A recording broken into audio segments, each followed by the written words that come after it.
Let me know if you can hear us out there. Everybody seems listening. Oh, we got Sunday Night Baseball. All right, Gianna can hear us. She could. All right. All right. Little lag, that's how it goes. You get a delay, 5 to 10 second delay. All right, we're live. We're live. First broadcast of The Pen. The Pen. Brian McNichol and Eric Hello, Lopez, we're here. We're going to talk about tonight's Guardians-Mariners game. Yeah. What we're going to do is just talk our little insights about the game. Going to ask Brian some questions. Brian played for the Chicago Cubs, so he's toed the rubber in some major league stadiums and some AAA stadiums out there. Yep. We're going to ask you guys to join the chat, ask some questions. Turn down the volume so you don't got to listen to Benetti, Jason Benetti, and his cohorts that are calling the game on Peacock. Turn it down and you can listen to us. Any questions, throw it in the chat. Yeah, let's talk. Shoot, let's do this. All right, guys, so This is our first ever game doing this. Very exciting. Eric and I have been talking about this for a long time, and we just threw it together, and here we go. yeah, so we're doing this. So tonight's Guardians-Mariners. Let's see if we can at least give you some lineups tonight, get you a little tuned with the game here, what's going to be going on. Let's see, we got games on Peacock, so you guys know we have no affiliation with them. We just going to talk a lot. You don't have to listen to what those guys are saying. You might hear a curse word or two here on the pen. So you got Guardians today. I got Stephen Kwan, followed up with Chase DeLauder. He's been hot. He's hitting 357 on the season. I think he's got a couple bombs too. Nice. Jose Ramirez in the 3-hole. Manzardo, Bo Naylor. Then you got Daniel Sheeman. Then you got their shortstop, Gabriel Arias. Kefas and Rocio. There's a couple cool names there for the Guardians. Mariners are going to go with Donovan, the big dumper in the 2-hole. Julio Rodriguez. Then they got the other Naylor, I don't even know her. Hey, That's the kind of stuff you're going to hear here that you won't hear on the Peacock broadcast, okay? Yeah. Then you got Randy Arozarena. Everybody loves Randy Arozarena. Then you got Jay Raley. He's got a couple bombs hitting 333 as well. And then 333. Yep, bing, bing, bang. That's our number here, 333. And numbers. There you go. There's a starting line was flashed on the screen. So let's go. Stephen Kwan, Chase DeLauder, Jose Ramirez, Kyle Manzardo, Bo Naylor. You already heard the Guardians. Sometimes we might have a slip and call them the Indians. I still refer to them as the Indians. I'm not sure. Yes. What Brian thinks about that. I played for the Garfield Indians, represent Northern Virginia. So we'll go ahead and stick with the Indians. Then you got Kenzo, Young, Rivas to round it up. The pitching matchups today, you got on the hill for the Guardians, Slade Ciccone. Slade Ciccone. That's a badass name. Slay. Slay, like Slay, baby. He's going to slay tonight. And then you got, Emerson Hancock. Emerson Hancock, what a name that is. He sounds like he's an accountant or something like that. Must have a good signature. So pop on Peacock, turn the volume down. Hop on Peacock. Yeah, hop on the cack. Hop on the cack. Here we go. Let's see. I'm going to share out a couple more links here to some of the guys out there so they can listen in. And again, guys, this is our first broadcast, so any kind of thoughts you guys have with the wind, the air, the vibrations in the room, anything like that, let us know. We're open to feedback. Totally. Even it'll get better and better as we go on. Yeah, even Kill Tony started out in a small room in a little desk. So that's right. All right, so here we go. Here we go. Stephen Kwan is digging in. He's hitting 272, 11 bomb. Oh, this is last year he hit 272. He's 4 for 14 on the year right now. He's coming out of the stretch to start the game. How about that? That's odd. It's odd. His first pitch strike, 94. I like it. That's a little weird to see a starting pitcher coming out, starting this Sunday night game. What's that about? I mean, I think he might have been a reliever turned to starter. Maybe he's just, Yeah, would that be? It simplifies things. Yeah. Yeah. They got this rule now in JUCO baseball where you have to declare whether you're going to go out of the stretch or if you're going to go out of the window. When there's nobody on base? When there is somebody, I think it's when the guy's on third, or at any time, when there's somebody on base. Oh. You have to let the umpire know what you're... Well, of course, if the guy on base, you're going to go out the stretch, because you would. It was third base, when he was on third base. Yeah. So he was on the stretch, and then he switched to Christopher Preston, how you doing out there? Oh, Chris. What up, What up, Chris? kid? What up? This little chat. He's kind of rushing through his mechanics here, Hancock. You know, a little nervous hitting him first start, probably. Yeah. Is this his first start of the season? Yeah. Well, yeah, This would be because game- it started on Wednesday, so what did Game 3, right? What is it here? Yeah. Let's see. Okay. He's working fast, though. He is working quick. I mean, he does have to.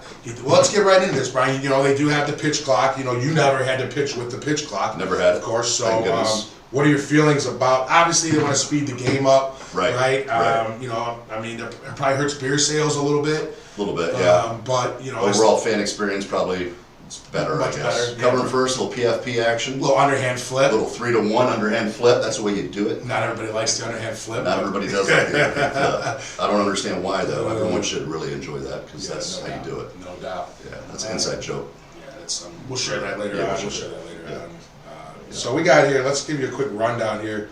The Guardians and the Mariners. They've played. Guardians are 2-1. Mariners obviously 1-2. This is their 4th game in the set.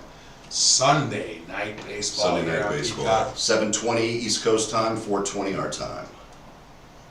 West Pop Coast. fall. It'll be cool. You see Banana Ball. You ever watch the Banana Yeah, Ball? yeah. Where if they hit a foul ball, Yeah. the fan catches it, the guy's out. The No, batter's out. I've never seen Yeah, that. I've never that's a done pretty that. cool thing, right? That is pretty batter's- cool. the That batter's would be called out. that's actually really cool. Yeah, you slide that into MLB. I That'd like be fun, that. wouldn't it? Those banana ball guys are really athletic, dude. I Dude, mean, those that's guys no are joke. those guys are incredible. Yeah. There's definitely some Something to be said about that. Yeah, and there could be an outlet for some guys. Like if Sean Casey's watching this, sorry you pulled your hammy on that banana ball game. I didn't see that. That was classic. Pitcher's working so fast it's hard to even keep up talking. My goodness. Right. Yeah, I never played in Seattle or Cleveland. I did play in AAA against both those organizations, but back in the day, Cleveland used to have a stacked AAA team. That's where they put all their guys. Little foul ball piece. And you know what? We have two, Eric, this season, and I saw a few things earlier today with the if you think it's a strike and they don't call it a strike, you could start to tap the hat. Oh, yeah. And I kind of like that. Yeah, I kind of like that. Absolutely. Umpires don't like that, but I like it. There was actually one today. There was in the Twins game. There was a big argument. I'm sorry. It was the Orioles. They didn't think the pitcher hit the hat fast enough.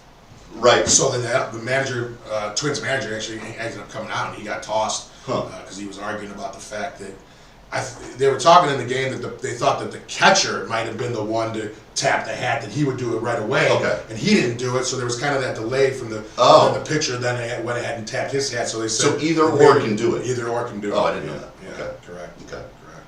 There's a lot more new rules than when I used to play, so I'm still kind of learning these rules. I do like the extra inning rule, man on second. I do like that. Yeah, that's pretty cool. That's pretty College still doesn't have that, which I was kind of surprised. I didn't know that. There was we saw a couple extra inning games yesterday, watching some college games yesterday, and Yeah. they didn't have that going on. But I don't think it'll be too long before that happens.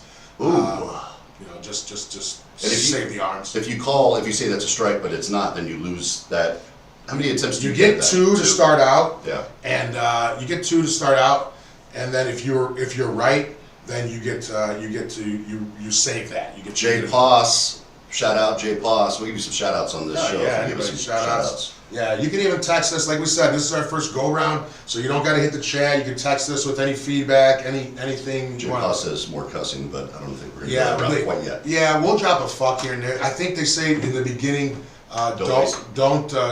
That's gonna hurt your Rating. algorithm or something. Yeah. And they can shut the stream down or something if you say too many in the first 15 minutes. Yeah. So we have a timer set here, and right after the 15 minutes are up, we'll just start dropping all kinds of language. Yeah. Oh shit. Son. This is fun. Yeah. So All right. what we're gonna do, just to keep you guys up to date, since this was the first go round, first show, we're not gonna have any guests this week, just so we can break ourselves in and Yes. get this thing going. Yes. And we have a long list of guests that are out there. I'm going to go over that list here in a second. Yeah, go ahead. Tell them we got some good names, on the list. Of course, We're going to have Junior Spivey on the show, Bryant Nelson, Yes. Clay Bellinger. We're going to have him here for probably a Yankee game so we can watch with him and watch his son play. And then, Brian, tell him a couple other guys. We got Kyle Farnsworth. He's going to come on the show. Brendan Donnelly, Richie Barker, Raul Gonzalez, Jason Ryan, Jared Fernandez. I just got a message the other day from Billy Wagner, just got in the Hall of Fame. Pretty cool, from Virginia, representing. Mike Butcher, Greg Hansel, Tim Unroe, John Lieber, James Baldwin, Justin Spire, Shane Monahan, my old PA guy at JMU, Kurt Dudley, Doug Linton. Choose. I mean, we got so many guys coming. Yeah, Tom Gamboa used to be involved with the Cubs when I was there. Richie Barker. Dude, it's gonna be fun. Yeah, and we've talked to all these guys, and they're up for coming on the show and talking a little bit of baseball with us. So, Yeah. Any of you guys that are former pro ball players out there, even if you got a little time in AAA, come on, let us know. Give us a shout. We'd love to have you guys on the show. And again, we're watching the Cleveland versus Seattle game that's on Peacock. Peacock. We can't put it on with us because that would be against, I guess, right. We're not able to show you the game, so we can't put any footage on. So what we want you to do is just watch the game, turn down the volume, so you don't got to listen to Jason Benetti. I mean, I really can't stand listening to him. He did a lot of White Sox games and Don't hate. Tigers games and truthfully, I never had any time I made a wager on the game, and if he was calling it, it never went my way. So that's another reason of why I'm not a big fan of his either. So. Got you. Yeah. So makes sense. Yeah, absolutely. Can't make dollars if you don't make sense. Absolutely. So right now it's a 0-0 game, top of the first. Jose Ramirez is on first. One of the best hitters in baseball over the last 10 years, Jose Ramirez. And there's a strikeout. So what we're going to do here is we're going to keep it in the commercials. We're going to keep it here rolling, and we're going to encourage you guys to ask us some questions on the chat. We'll interact with you guys there, and anything you guys want to know, any questions about major, playing in the majors or anything, any kind of insightful stuff. Yeah. Put it up there, and we'll talk about it, whatever you guys want. Yeah. We can even talk about the commercials. I mean, chime, I don't know. Right. Whatever. It's all good. It's Cooper Flag.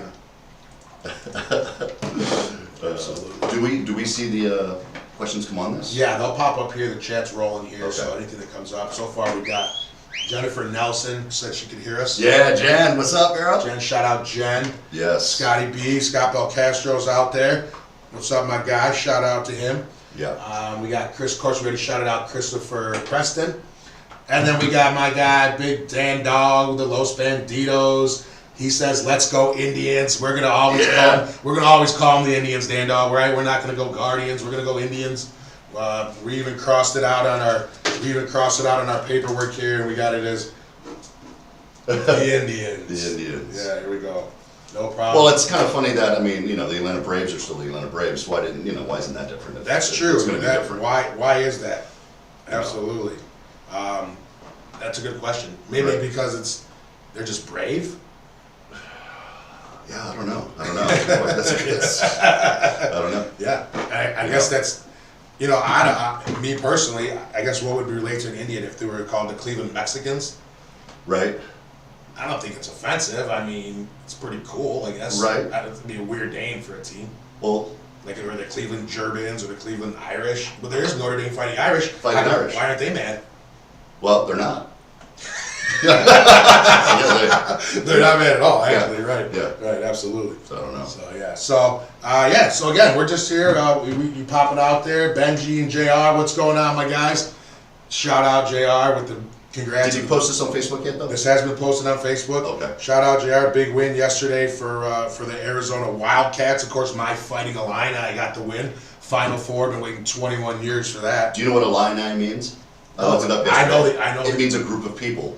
Does it? Really, like you're a group of people that are fighting, and that's I think the Native American. I've seen some protests by those guys too. But let's not get off top. We're sticking baseball here. Slade Oh, Chaconi. really? Another guy out of the stretch. Interesting. I wonder what's going on with the stretch tonight. So ball up a little bit. The first guy that really kind of had the quasi stretch wind up, I remember Jake Arrieta. And you can tell me if you know anybody else, but he had that kind of like the off to the side type delivery, right? Yeah. You know, He was a stud for a while. He was a stud. Yeah, he was the man. He used to, I think he did that Pilates. Did you get into, what was your, nah, I know you had a little bit of a different conditioning style back when you were playing. Well, Jimmy Pearsall was our roving outfield guy. So during spring training, he would always say, do what you're going to do lightly for a bit, and then you'll be ready. So that was like, just play catch lightly, and then that's your stretch. Right. You know what I'm saying? And then when you feel better, you start to throw harder. That's not really good, that's not the way you want to do it. But a little breaking ball hits him in the back foot, first. But yeah, my stretching and stuff, if there was something I could have been a lot better at, was that. I wish I would have, looking back. So no Pilates, no Pilates, none of that kind of stuff? None of that stuff. I wish I would have done that, and I might have played another month or so. For all you kids out there listening. Yeah. Oh, you got Rayleigh up, Cal Rayleigh. Now his father, by the way. Okay, here we go. Give us the story. Yeah, his father was my first base coach in college, my freshman year at James Madison University in Harrisonburg, Virginia, and he was my head coach was Kevin Anderson. He got married, and I have pictures of me holding him as a baby. Unbelievable. Yeah. That's unbelievable. Yeah. And then when I saw him throwing or hitting home run derby last year off his dad, I was like, and his other son was catching him. That was like, oh my God, I can't believe that. That's amazing. Yeah. How cool is that? How cool for that brother too. I gotta believe his Instagram, his Instagram followers popped up. Yeah, probably not. Yeah, he's probably up in a booth or something. Yeah, true. But his Instagram followers probably jumped up. Yeah. By 10,000 catching for his brother. How many bombs did he hit last year again? 60? 59 was it? There you go. 60. That's 60 last year. They got Aaron Judge, of course, 62 in 2022. Maris with 61 in 61. Yeah. Unbelievable. Give me a prediction of. Now he's off to a slow start. He had a little bit of a tough time in the World Baseball Classic as well. Yeah. Give me a prediction on how many home runs you think he'll hit this year. I say this year he hits 42. Okay. 42. Yeah. I'm gonna write that down so I can't forget. Yeah, no, we're gonna keep that. We're gonna keep that. 40. Keep track of this. Really. Boom. Slider in, sweeper in, whatever you want to call it. And that's another new thing too. The whole pitch. We know what you call pitches these days. Sweepers. Back in the day when I played, sweepers were kind of like a hanging breaking ball, not a 12-6, but from a right-hander, it would be like a 1-7. Okay. But I guess the way analytics are nowadays, with spin rate and all that stuff, you can kind of teach yourself some new pitches with the right cameras and everything else telling you what you're doing. All right, so here's Julio. First and second now, got himself in a little bit of a jam right here. Jam. This series is 1 for 11 with 1 RBI. Ooh. Huh. He was hitting, I think it was in like the 7 or 8 hole for cut piece. Whoever he was. Was he Dominican or was he? Dominican, I believe. Yeah, I think it was like the 8th, 7th hole. What a great thing that was, the World Baseball Classic. Yeah, God, I love watching that thing. It stinks it's only every 3 years. Yeah, that was a lot of fun for sure. Yeah. Some of those teams, can't really compete at all early on. I got a question. Who's on the? It says on the mound, Abovi. What is that? Who's that? Whoever that is getting some press. If you look at the back of the pitching mound. Have to look that. Oh yeah, Abovi. Yeah, I don't know. They're probably getting some #1 Google search today. Abv.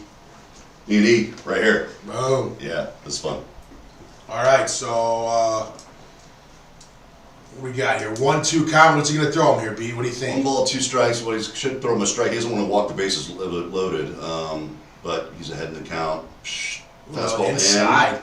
3-3. Oh, look at 3-3. Wow. Got him. That's a nice play right there by Chacon. Little 1-5. Slade. 1-5.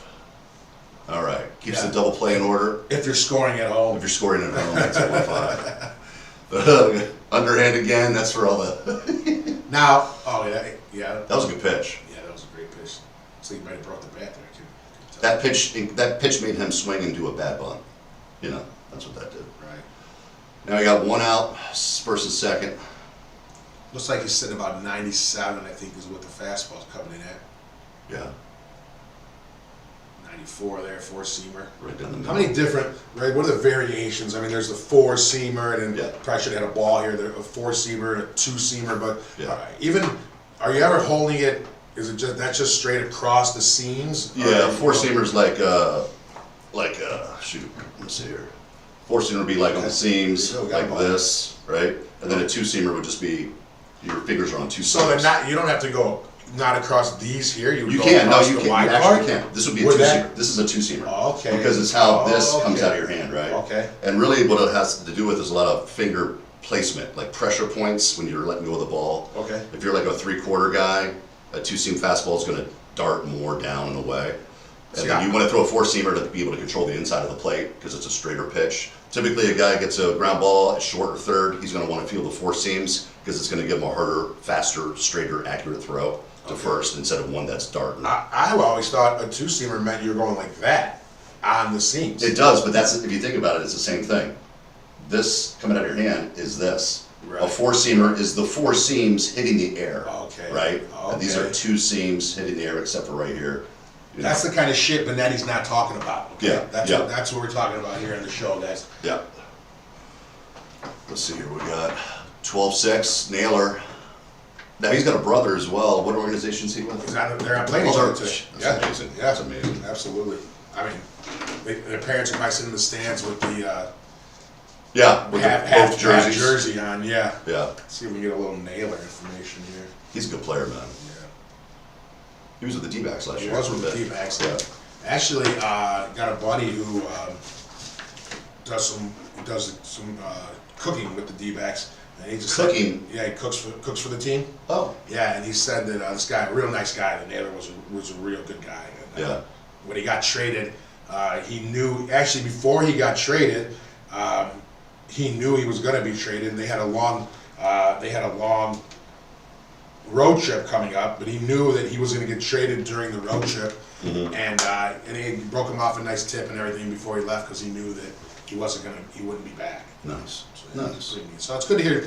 It's always great to hear stories about the guys that that treat people nice, and just because you're in the bigs, Yeah. it doesn't mean you. Yeah, the days have changed a little bit. When I was in the big leagues, the minimum was $225, I believe, $225,000 a year. Now I believe it's around $800,000 a year. Wow. Yeah. So the tip's probably a little bit better. Of course, everything else has gone up in price too these days. So True. Yeah. True. I don't know if they've gone up that much, but So we got 2 down here, 1-1 count. yeah. Ball up. Randy Arozarena. So like a lot of times when you see a pitcher throw a ball that high, he didn't mean to go that high, right?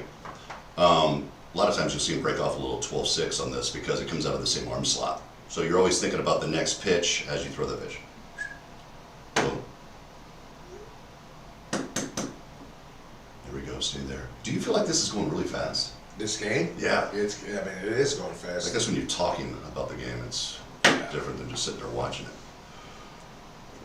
Shout out to my mom and dad in Virginia, in Fredericksburg, my sister Kelly, hello. What's up, guys? How you guys doing out there? All the Lopez faithful out there in Chicago. Oh, you got it up. Uh-oh. Back.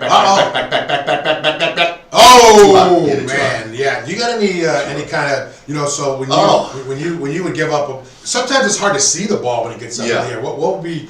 My thing was every time I gave up what I thought was a bomb, for sure, I would point straight up and be like, straight up!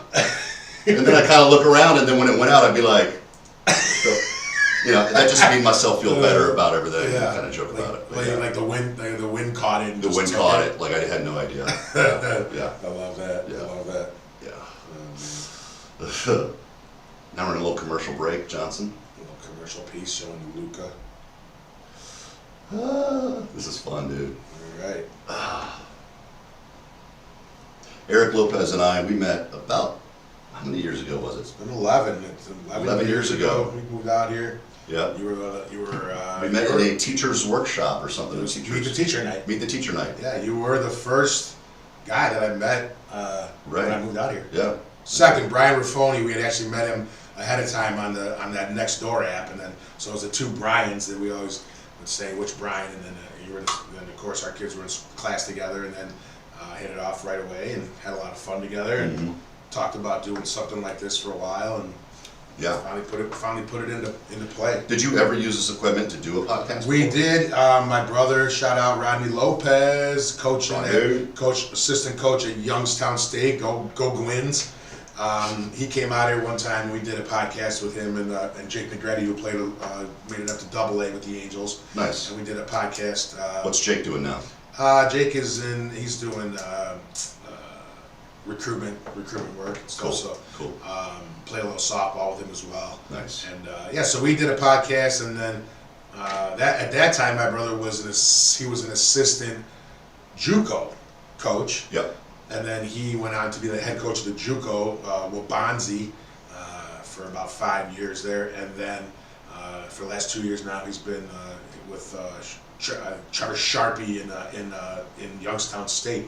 So he's his right-hand man. We were actually watching the game yesterday. They were playing in Northern Kentucky. Northern Kentucky has a couple guys. That was last night, right? I saw Yeah, post something. Yeah. They had a couple guys from here. Braden Rogers played at Queen Creek, and then Marcus Harrison is another guy that I coached his brother, Miles Harrison. Marcus is on Northern Kentucky, second baseman. Got the other nailer here leading off. There you go. So if for all you guys that want to get some wagers in, they're showing the FanDuel 650 nailer plus 650 line. DeLauder plus 700. He's hit a couple. That's value, I think, Fastball right there. away. If you want to get on that, it says this series 1 for 8 here. No homers, no ribbies. Now he's a little skinnier. Is he fast? Is he like a fast guy kind of? I mean, I don't have that knowledge about this guy. I don't think he steals too many bags, but Yeah. there's the brother. There he is. You know, he looks like he's got a little more pop in the bat. Has there been brothers who've gone yard in the same game? Ever? I know that like Ken Griffey and his dad, Junior and his dad hit a home run in the same game for the same team. I just wonder if there's rules or like, breaking new kind of, We'll get our stat guy on that. I can't even speak. Let's get the stat guy and look that up. Yeah. Hey, can you check that out for us? Yeah, appreciate you. Climbing the ladder there. Here we go. This guy looks like his hat needs to become a little bit tighter. That's a big hat. That's a big hat, maybe a big head, but Yeah. with the short hair, you can kind of see it coming out there. Boom. Little sweeper action, down. Now there was a little half check swing right there. Not enough to warrant asking the ump for Right. the appeal. Right. Is there anything going on there with the ump? You don't want to. I don't know if it's not really showing the guy up if you're the third base ump. Yeah. You're not necessarily showing him up by calling it, saying he went. But is there any kind of a signal? If I'm the home plate ump? Yeah. Is there any way for me to relay to that third base ump of, hey, don't go against me or do go against me? There is, or- and it has to do with what arm they point down the line with. Okay. So, and it's different, I think, for different umpires, whatever theirs are, but it's like, hey, if I point to you and say, did he go with my left arm, you know to say either, yes, he did go, if you do think he went, or no, he didn't go. But there's also a way to point with the other arm, that means you don't go against what I'm saying. Okay. And he's like, no, he didn't go, so, just depends. Top 2, 1 away, 2-2 count here. That is. I kind of like that. That's Look at the S. Yeah, that's the cool. These are actually cool uniforms they got on. Yeah, it's kind of a new lid. How'd that? Oops, yeah. Ooh, just Foul. foul. How'd that work when in the? Now I know the Cubs later on. Did they have that? The pitcher used to get to pick the jersey. Is that how it worked when you told for the Cubs? Nah, I think only on Sundays. Well, you have the home, away's always gray, home's always white, or pinstripes for the Cubbies, and then we had our neutral blue jersey, which was if a pitcher wanted to use that, and I believe if we were only on the road, we could use that jersey if we wanted to. Okay. Yeah. I know the Sox did a thing where like they wore. There's a lot more options nowadays, though, so it's Right. probably different now, but Right. yeah. Yeah, because I remember when Zambrano was playing that he used to always wear the blue one, like the one you got here. Yep. Yeah, that was their neutral jersey right there. Yeah. So, the one thing we did get to pick was our music in the clubhouse pregame. So, I heard Sammy used to bump. oh, He he's used to be the one bumping the Ricky Martin. reggaeton. Is that what he played? He played Ricky Martin after the games all the time. Wow. But yeah, reggaeton, but pregame. That's when he was darker, right? That's when not Ricky Martin, it's Sammy. Oh, Sammy. Yeah, Yeah. that was lighter skin. Yeah. Yes. He would have probably played. Ooh. He would have probably went a little Frank Sinatra or something now. Little Way Frank. with the shadies. Yeah. Yeah. 4 Ks. I remember I heard some stories about Randy Johnson. I never played with him, but I heard that sometimes guys would come in there and not know the rules and turn the music, and that wasn't a good thing to do when he was pitching.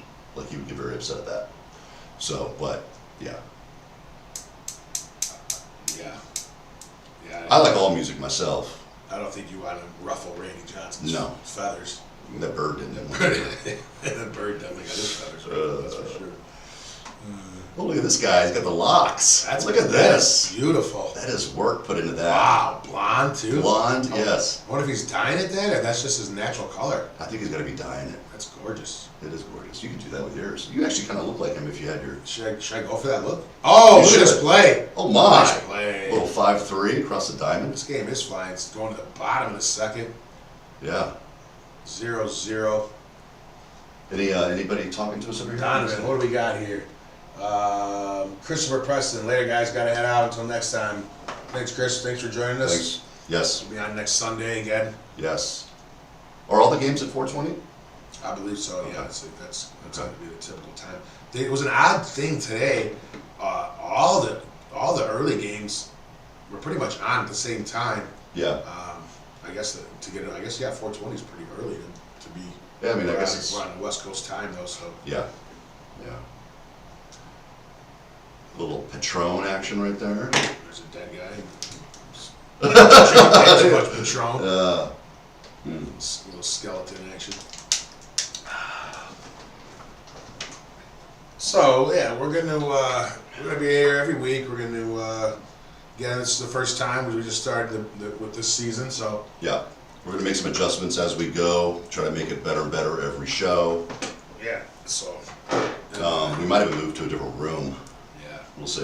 We'll see what happens. Yeah. This studio can't hold us. Yeah, if we bring in a guest, I don't know if it will be able to hold us. I can't imagine Farnsworth sitting here. Yeah, that wouldn't work. Yeah, he's too big. He'd fill it up. Yeah. That guy, what a guy! I actually, of course, I'll tell him about it when he comes.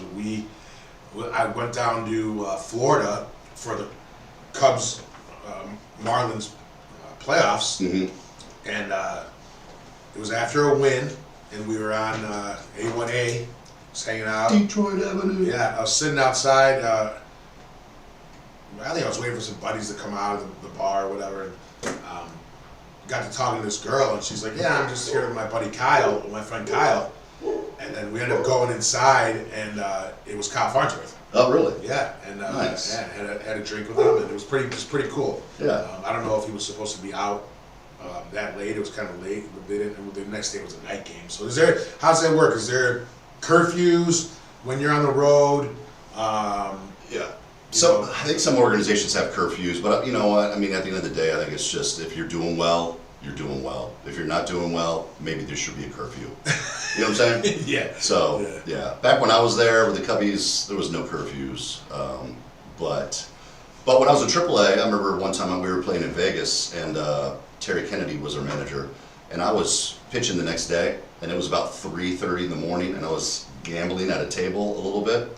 And he just kind of came by the table and kind of grabbed my cup and kind of took a sip of it, and then patted me on the shoulder and said, "All right, Max, see you tomorrow," because I was drinking water. Nice. You know, so that's what he was just trying to check out there. TK, shout out to you if you're listening. TK. He lives in Arizona. He's a real estate agent. Scotty B says, "Yeah, Farnsworth's not fitting in the room." Yeah. I don't even know if he'll fit through the doorway. I know, seriously. I was actually. Clay Bellinger was telling me a story about Farnsworth. He just did a fantasy camp with him, and he says that just in between innings, everything Farnsworth is eating, he's eating his rice, chicken and rice. Yeah. Guy's still in great shape, I'm sure. Yeah. I played with a guy in college, Juan Dorsey, who used to eat cereal during the game. Really? But he was one of those guys who was always eating something healthy-ish for you know what I'm saying? He was just cock diesel yoked. And he ended up getting drafted in the NFL for a few years. Wow. So, but yeah. Look at those shoes. I like those. Yeah. There's some ones. Yeah, and ones. All right. Is he's broadcasting for the bullpen out there or something? Yeah. Not to be confused with the pen. The pen. We're broadcasting for That's the right. pen. Adam Ottavino, he pitched for the Yankees, I think, didn't he? I think he did. All right, here we go. Fastball, little slider piece. I got it. Ooh. There you go. Chicago. Very happy. Yeah. Little pump of the fist piece. That reminds me of Bryant Nelson. Shout out to you. The only guy who ever did a triple play on me. He was my third baseman for a while. B. Nelly. Belli coaching with Junior Spivey at AZ Compass Prep. Easy Compass Prep. We went out there and watched them win a championship last weekend. Yes, yes. Shout out to Zai as well. Yeah, definitely. Running the program over there. A lot of fun. They got a lot of energy. Spive always had that. Loved coaching with him. Yeah. It was just a great teacher of the game. Yeah, he's never changed, man. Spivey is always, he looks, not only does he look younger, but he acts like he's coaching younger too. Yeah, like he's getting better and better and more energy as he goes. He's like the Kardashians. He actually looks younger Yes. than he did 10 years ago. Yes. It's unreal. Yep. His wife Tabitha, hello. Shout out Tab. Of course, his son's Kingston. U of A. And Trey's both of Kingston will be going to U of A as well. Yep. Trey's already made his mark down there at U of A, so looking for him to do some good things this year. Yep. Shout out to your son, Cam. What up, Cam? There he is back there. Right there. Doing this thing. And Shout out to my daughter Mia while we're at it. Yep, and my daughter Gianna. And your daughter Gianna, yeah. She's all the shout outs. She's over there listening. And your beautiful wife as well, Eric. Shout outs. Yes, sir. Boom. Oh, look at that little hop. Was that a ground ball? Did you see that? Did it bounce? It looked like it. Man, that couldn't have bounced. No. No. Gotta check my eyesight.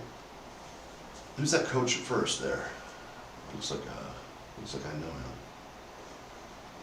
All right, so now this is one of the rules I don't like. You can only pick over to first base twice. Kind of takes away the whole running game and how some guys could control it back in the day. Like when I played, it was like some guys were just known to be able to control the running game. I don't think those guys exist anymore if they couldn't really do anything else. You know what I'm saying? Right. Terry Mulholland, I remember pitching with him, man, and he had so many different moves. Even as a left-hander to first, like he had the step-off move. He'd rotate his shoulders too, and two kinds of spin moves to second. I mean, all these things that are just now not part of it. Right. Plus, you can't even hit anymore if you're a pitcher, so it kind of takes the whole National League thing out of it. Did you like hitting? I loved hitting. Yeah. Yeah. After my first start, my dad said I should have been a first baseman. And I think he just said that because I got my butt kicked. So now, do you in AAA do you hit or how did that work back then? Back then, it was if we played AA and we were playing against another National League team, we would hit. But if we played against an American League team in the minor leagues in AA, we would not hit. But in AAA, we would always hit. And in college, did you hit? I did not hit in college. My college coach said that he gave me a scholarship to pitch, and that was his answer to me wanting to hit. But like Brooks Kieschnick and those guys did hit. A lot of the bigger programs, it seemed like there was more guys that would hit. You know, you would be a good pitcher and a good hitter too, and you would hit, but I don't know. Yeah, nowadays there's not a lot of guys that are. But you had Micah Owens. Micah Owens was a pitcher for the D-backs who was a really good hitter. Rick Ankiel, stud hitter. Mike Hampton, stud hitter. A lot of the Braves pitchers were always good at, doing the hitting and bunting and all that stuff. They were. Greg Maddox was a good hitter. Yeah, yeah. Carlos Zambrano, great hitter. Kerry Wood, great hitter. Yeah, for sure. I mean, I think Woody had like 4 bombs or maybe even more than that. Yeah, I was at a playoff game one time when he had a bomb. The place just blew up. Yeah. He was a lot of fun to watch. Mhm. That's for sure. Mhm. 3-2 count, 2 down. 3-2 count, 2 down. Yeah, Pitch sure. count, 4-3. Now, I believe, how does it work, Eric? Do you Oh, know? we're gonna get a challenge here? Let's get a tap. No, but can you tap as a hitter? Hitter can tap. That's interesting. You only get 2 Yeah. for the team. That was up. If you get it right, it replenishes. He's just not thinking about it too much, I guess, because that could have been tapped. But I mean, it's early on too, so. yeah. Now I wonder how the umpires feel when it's they probably don't like that rule, but I wonder if they take it personally. Some guys probably do, because some guys just take things personally. Yeah. Just as what it is. Right. Shout out to my guy Sean Warner. Just hit me up on the text here. Shout out Fantasy Group. Let me send these guys a link. We can get them in here to watch. Obviously, as we go, our audience hopefully is going to be growing and growing. Yes. We'll get the guys that when we have them on every week, we'll get them to share share on their social medias and so forth as well. Yeah. Yeah. Good old Larry Bird. Yeah, we talk about the commercials on here too. So. Another one. There's another one. Another one. My sister says yes, they are listening. What kind of weather are they getting out there right now? It's starting to look like it was nice today at the. Well, actually, it was sunny at the Phillies game, but it looked like some people were wrapped up. You know, my sister just retired from the FBI. I think she was there for 32 years or something like that. But Wow. yeah, proud of her, Kelly. Proud of you, Kel. That had to be a. Yeah, she did some stuff. She never could really tell me what she was up to or doing because she was like a SR-13, whatever. It was like a upper kind of top secret kind of stuff. I don't even know. Right. But yeah. Yeah. She said that we sound good, Eric. Oh, great. Yeah. Thank you very much. You've seen Kelly since she was out here last. Yeah. We went to that country bar and Yeah. it was a while back. Yeah, it's been a while. Yeah, and her daughter Shannon. Hello, Yeah. Shannon. Yeah, that was fun. She's getting married to Ross. Ross, great guy. What a great guy.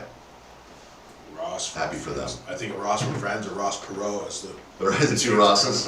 Yeah, David Ross. David Ross. Did you ever do anything with David Ross? Come across him at all? I actually spoke to him not too long ago when he was coaching the Cubs because we did something for the baseball assistance team that I know those guys real well, and so I speak for them sometimes during spring training, and he happened to be the manager there when I was speaking.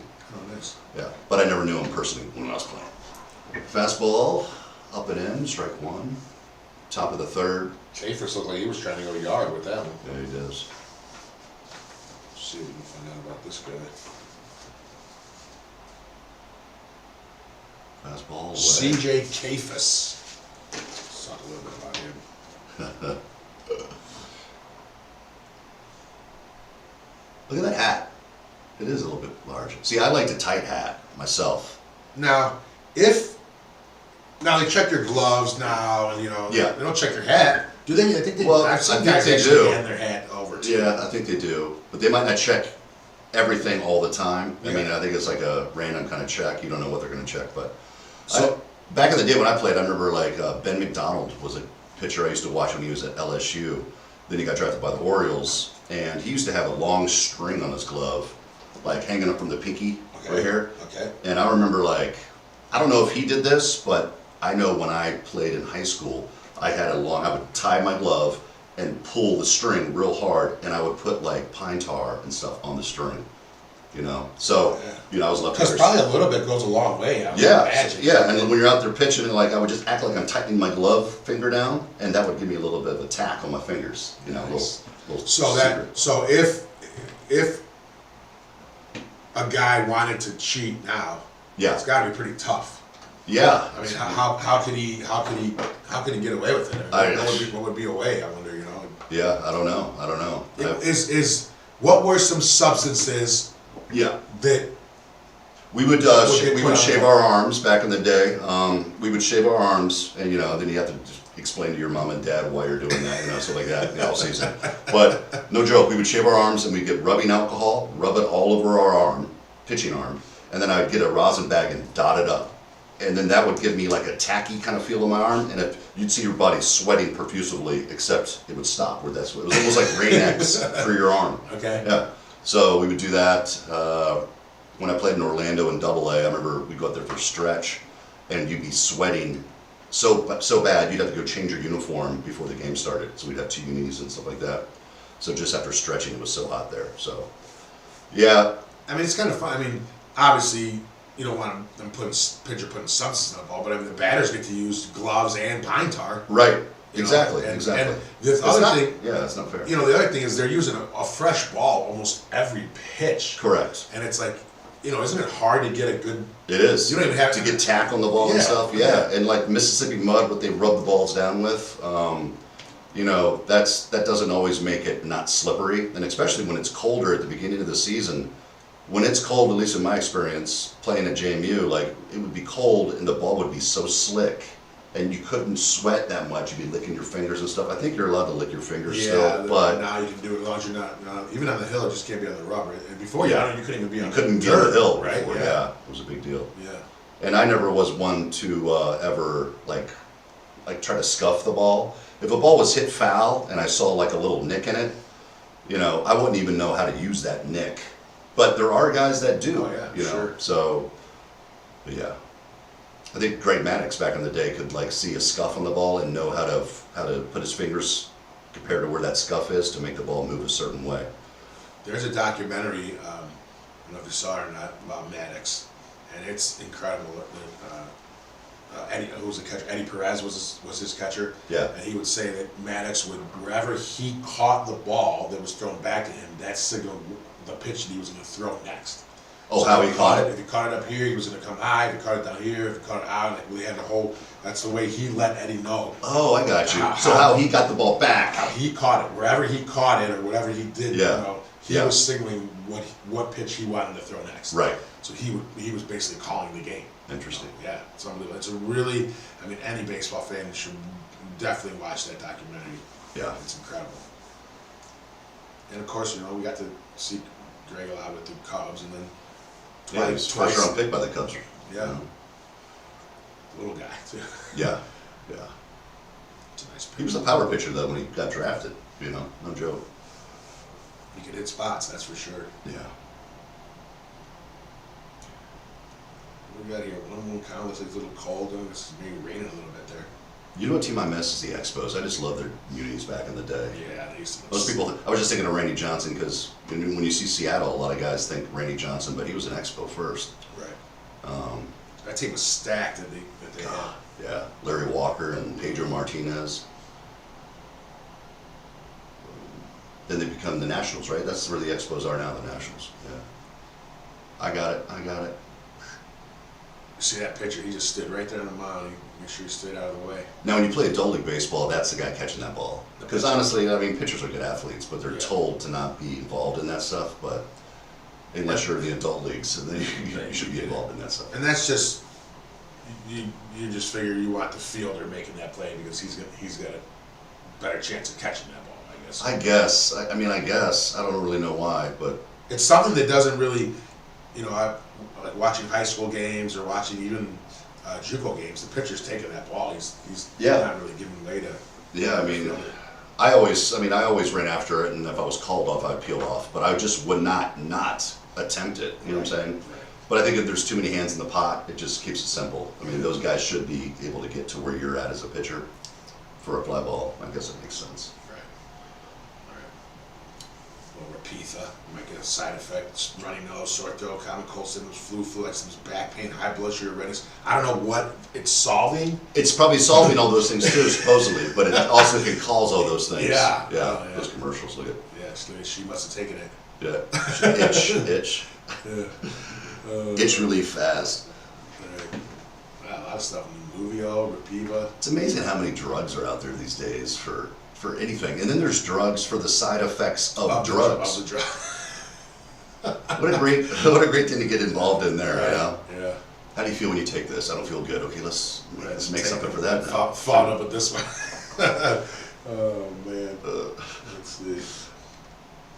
Yeah, low seams in the MLB. Scott, you're right about that. Yeah. What are the differences? I mean, you've pitched at all the different levels. Yeah. You know, what is it? You know, Seams, yeah, the higher you go up in your levels, the lower the seams get. And The is harder that it even are the AAA seams different than the MLB? Are the Yeah. AA seams? Yeah. They're single A. All College is different than Sure. high school. I mean, Right. high school, it's almost like the ball, you can feel the seams going into your fingers right here, you know what I'm saying? And then in like college, once in a while you get a ball back and it's like, oh, that one feels really good. So you can throw a good curveball with it, you get that feel. But as you get higher and higher up, the ball seems to get a little bit smaller so you can hit it further. You could also throw it maybe faster, but because the seams aren't hitting it, you know, but it's just, it becomes a ball that's harder to hold and that can get hit further, Right. you know. Right. So I remember like when I was in the Cape Cod League with the Wareham Gatemen, I mean, I was using balls there that, man, the seams seemed like they came out like about an inch. Right. They felt so good, yeah. Oh, he's out, if that was the way Yeah. to Yeah, that was banana ball. banana ball. Now he's got to give that to a kid.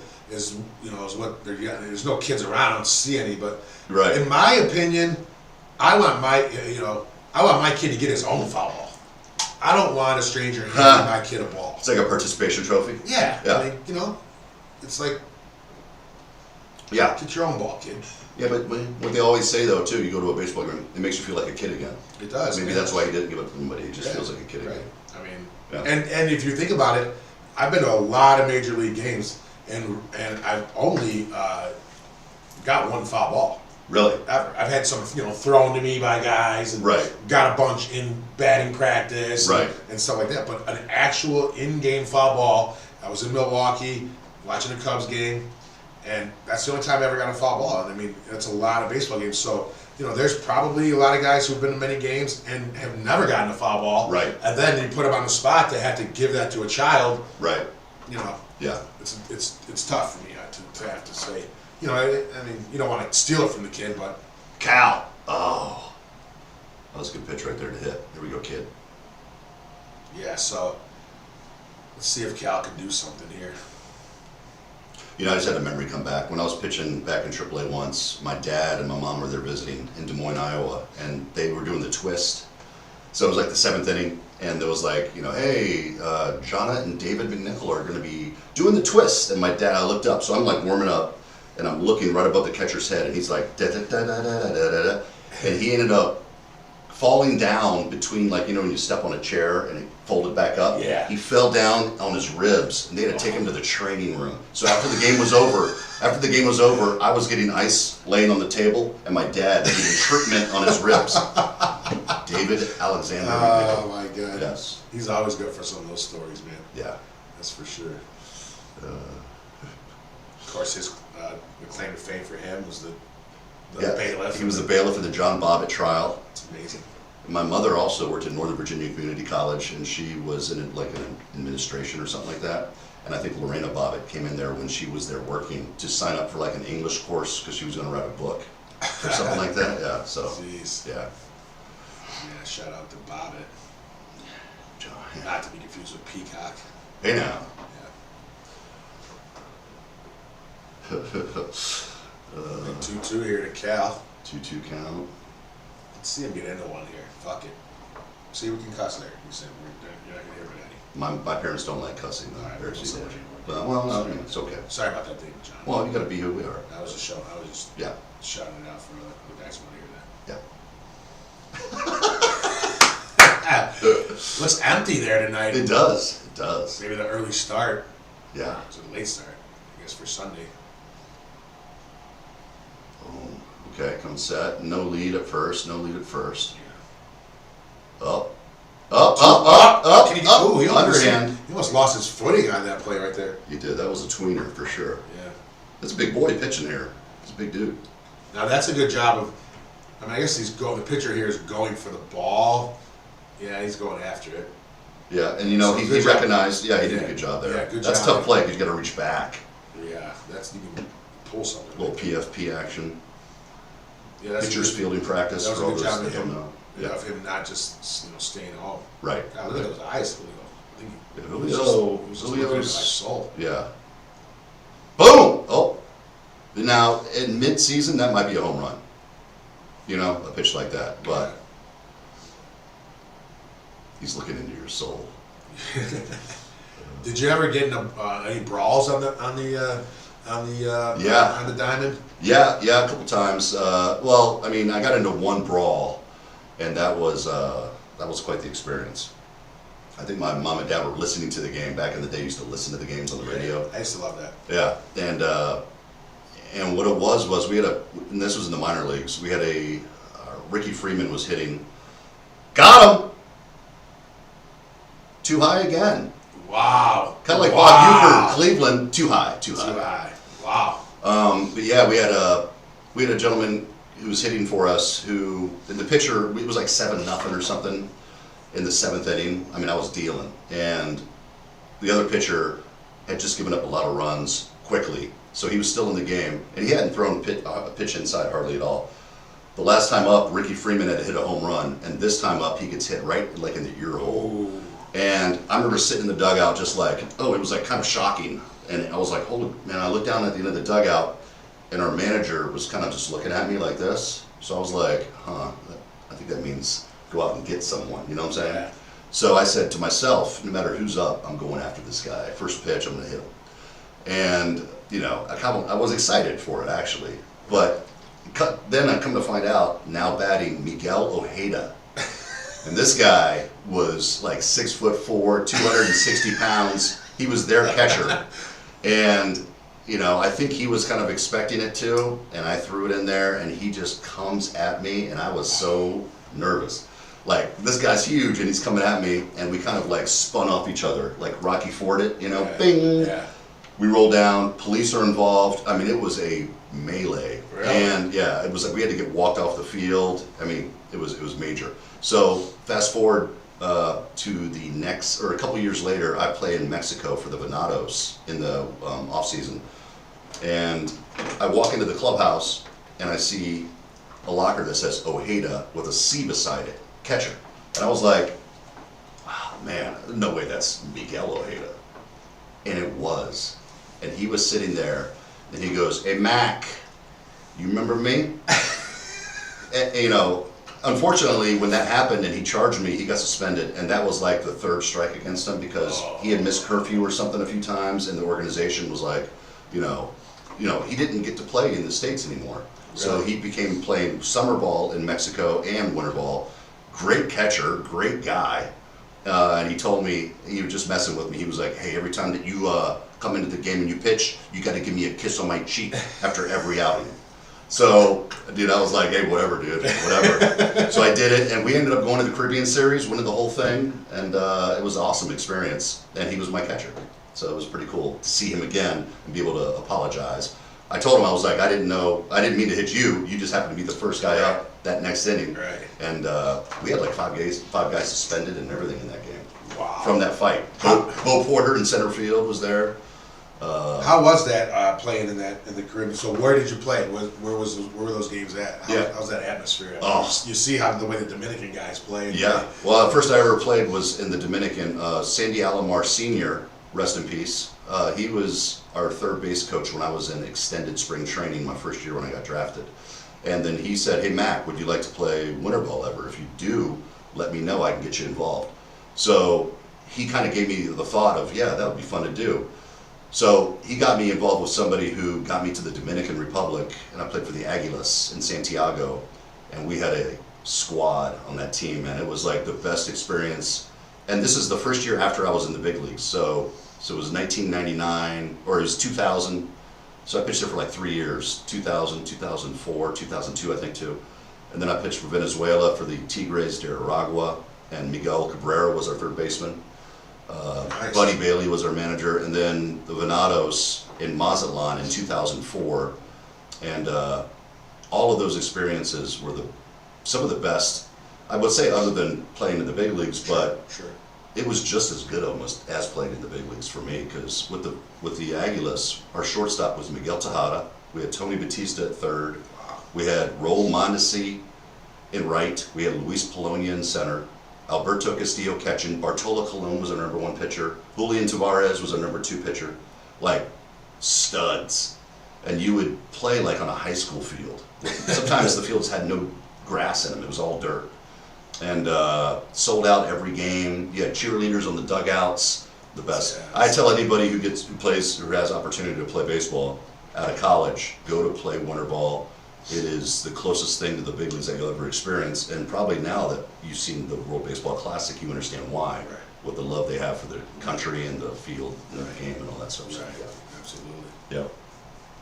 So Jose Ramirez, looking for him to hit a homer here, actually. God, he's a good player. Boom. He's fast too. I mean, isn't he kind of fast? He gets bags and everything. Yeah, you can. I saw actually Cameron said me a thing about Ramirez. It was Bauer. I think Trevor Bauer was telling the story when he was on the Indians.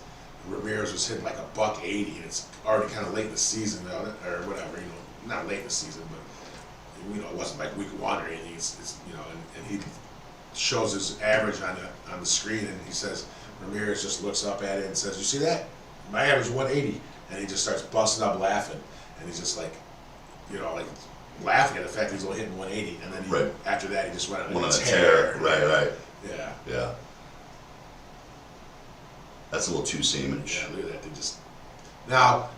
Okay. Some guys throw two-seamers. Some guys' ball naturally moves two-seamish, right? So it just depends on what you do.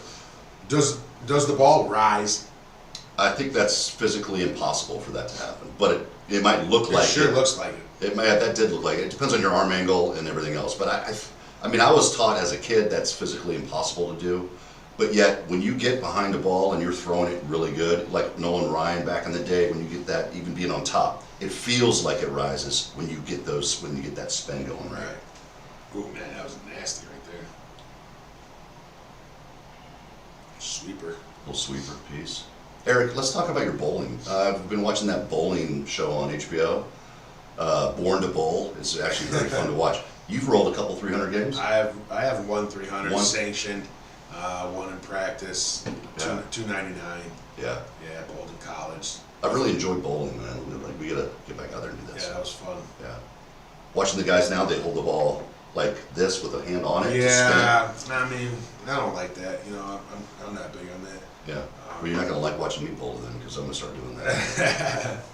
You had some loft working the last time we bowled too. I did. Ooh, ouch. Got away from him. So what's his pitch count? Ended in the fourth. Here's 66 pitches. He's doing well. That's pretty good. What did it say, about 12 to 15 per innings? Good ratio. All right. Zardo. You know, I gotta say, I kind of want to look this up. For a Major League Baseball game, for both starters to be starting the game throwing out of the stretch, I think that might be one of the first times I've seen that. Yeah, it is odd. Yeah. I mean, don't you get more velocity if you go out of the windup? Or is that not necessarily the case? Obviously, I mean, you're still throwing 93. I mean, Right. I think it just. I mean, I know some guys. You know, if you're in the windup and you're kind of like nerves take over. It's just giving you all this time to get to the balance point to give you a time to fail, I guess, if you're not doing it quite right or feeling smooth. Right. So you just come set, and then all you got to do is lift your leg and then go. You know, takes some of the stuff out of the equation. Takes a variable out. Yeah. My dad just texted me.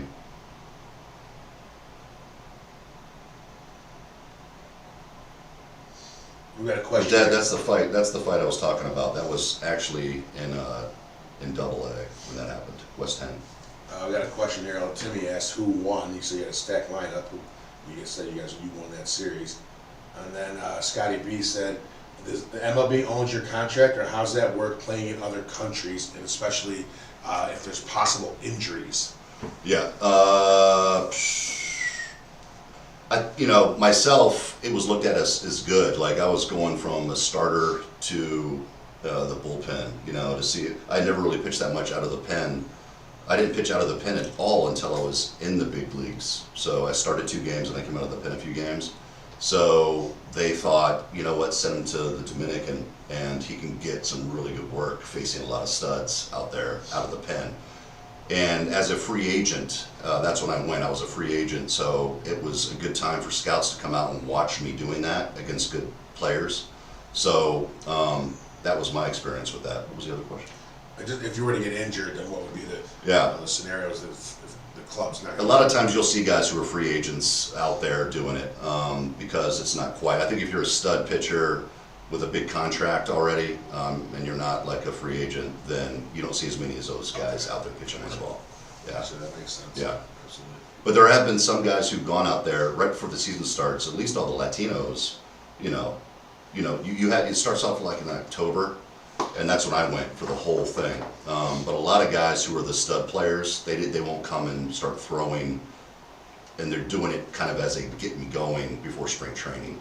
So they're not there until the playoffs-ish, Okay. So, yeah. So it's limited work. Yeah. Yep. That reduces your fatigue, then. Correct. Yes. Just like Omva does. But I think there have been a few guys who've gone out there and gotten hurt, and then it's, how do you explain that to the organization, Yeah. A lot of times Maybe you don't explain it with the truth. You try to wait till you get back and get hurt. Right. It's like, oh, it was this long tossing down the street. Yeah, right. That's a nice dunk. too. You know what's funny too, like in winter ball, man, you'd be pitching in a game, everything's going great. There's like 30,000 people there, and all of a sudden the electricity goes out, and it's pitch black. And you learn, hold on to your glove, walk right into your dugout where you think it is, and and then we take showers after the games, and it'd be like one piece of water dripping from the shower head, and there'd be like bricks that are missing. So you'd have fans looking in there, actually taking a shower and stuff. It was crazy. Maybe they've done some work to those bathrooms and stuff, but yeah, it was a little scary. Just got I don't know if you have seen, just got a text from Clay Bellinger here about Landon Hairston, leadoff home run. I said they're on ESPN too. Landon Hairston, I think he's at now at 15 homers in the season. What? He's hitting he was hitting 490 coming into the season yesterday. 15 at home runs. ASU. He's at ASU. Oh, that's right. Okay. Yeah. Okay. Wow. Yeah. That's awesome. He's hitting 490. That's a good name too. Yeah. Yeah. It's Scott's son. Okay. Oh. Yeah. There you go. Yeah. So when Landon gets drafted, which will be, he's got to play another year, right? Because he's only a sophomore. When he gets drafted, he'll be the 4th generation of Hairston to have played professional baseball. That is awesome. Of course, his dad Scott, his grandpa Jerry, of course his uncle Jerry as well. Yep. And then his grandfather, he was Sam Hairston. Okay. It was pretty neat. When we took the team to Birmingham, or to Hoover, Alabama, we got to play a game in Rickwood. Oh yeah, And, I played there. Yeah, you did. Yeah, Yeah, where the Negro Leagues played. yeah. And they got all this. The clowns they and got all the. other teams, They got a bunch of photos up on the wall. They had a picture of Sam Harrison. That is awesome. Pretty neat. Now they redid that stadium. Yep. Because they had an MLB game there last year. Yes, I saw that. But those dugouts were like the smallest dugouts. I think Babe Ruth played there too back in the day, and all these guys. Yeah, it was such an honor to. Because in that tournament, not everybody got to get a game at Rickwood because it was in Hoover, which was about 45 minutes away from Birmingham or whatever. Yep. And we were lucky enough to have a game there, and it was pretty neat. Did you guys go to Moe's when you were out there? It's a burrito place. Every time you walk in, they go, "Welcome to Moe's, welcome to Moe's." Dude, they got good burritos. Yeah, I played for the Barons back in the day, and we still had Michael Jordan's bus. Really? Yeah, from when he was there. 12-6 piece, got them. These guys are dealing. Yeah, they are dealing. Yeah, my dad just reminded me. So when I had that bench clearing brawl, Jimmy Pearsall was doing the play-by-play in the booth during the 7th inning, just as a special guest for that one inning.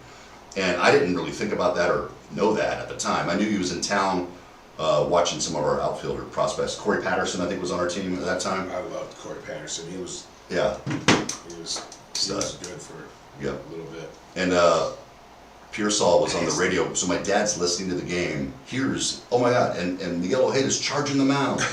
And it was Pearsall, who, if you've never watched the movie Fear Strikes Out, a great movie about Jimmy Pearsall's life and the things he went through back in the day. He had a home run once and ran around the bases backwards and stuff like that. Yeah. And so he was out there a little bit, and he just says it like he thinks it is, Yeah. And he loved that I hit him. Like, he loved it. He was like, this is old school baseball. This is what I'm talking about. This is the best thing I've seen in the minor leagues ever with the Cubs as I've been here as an instructor.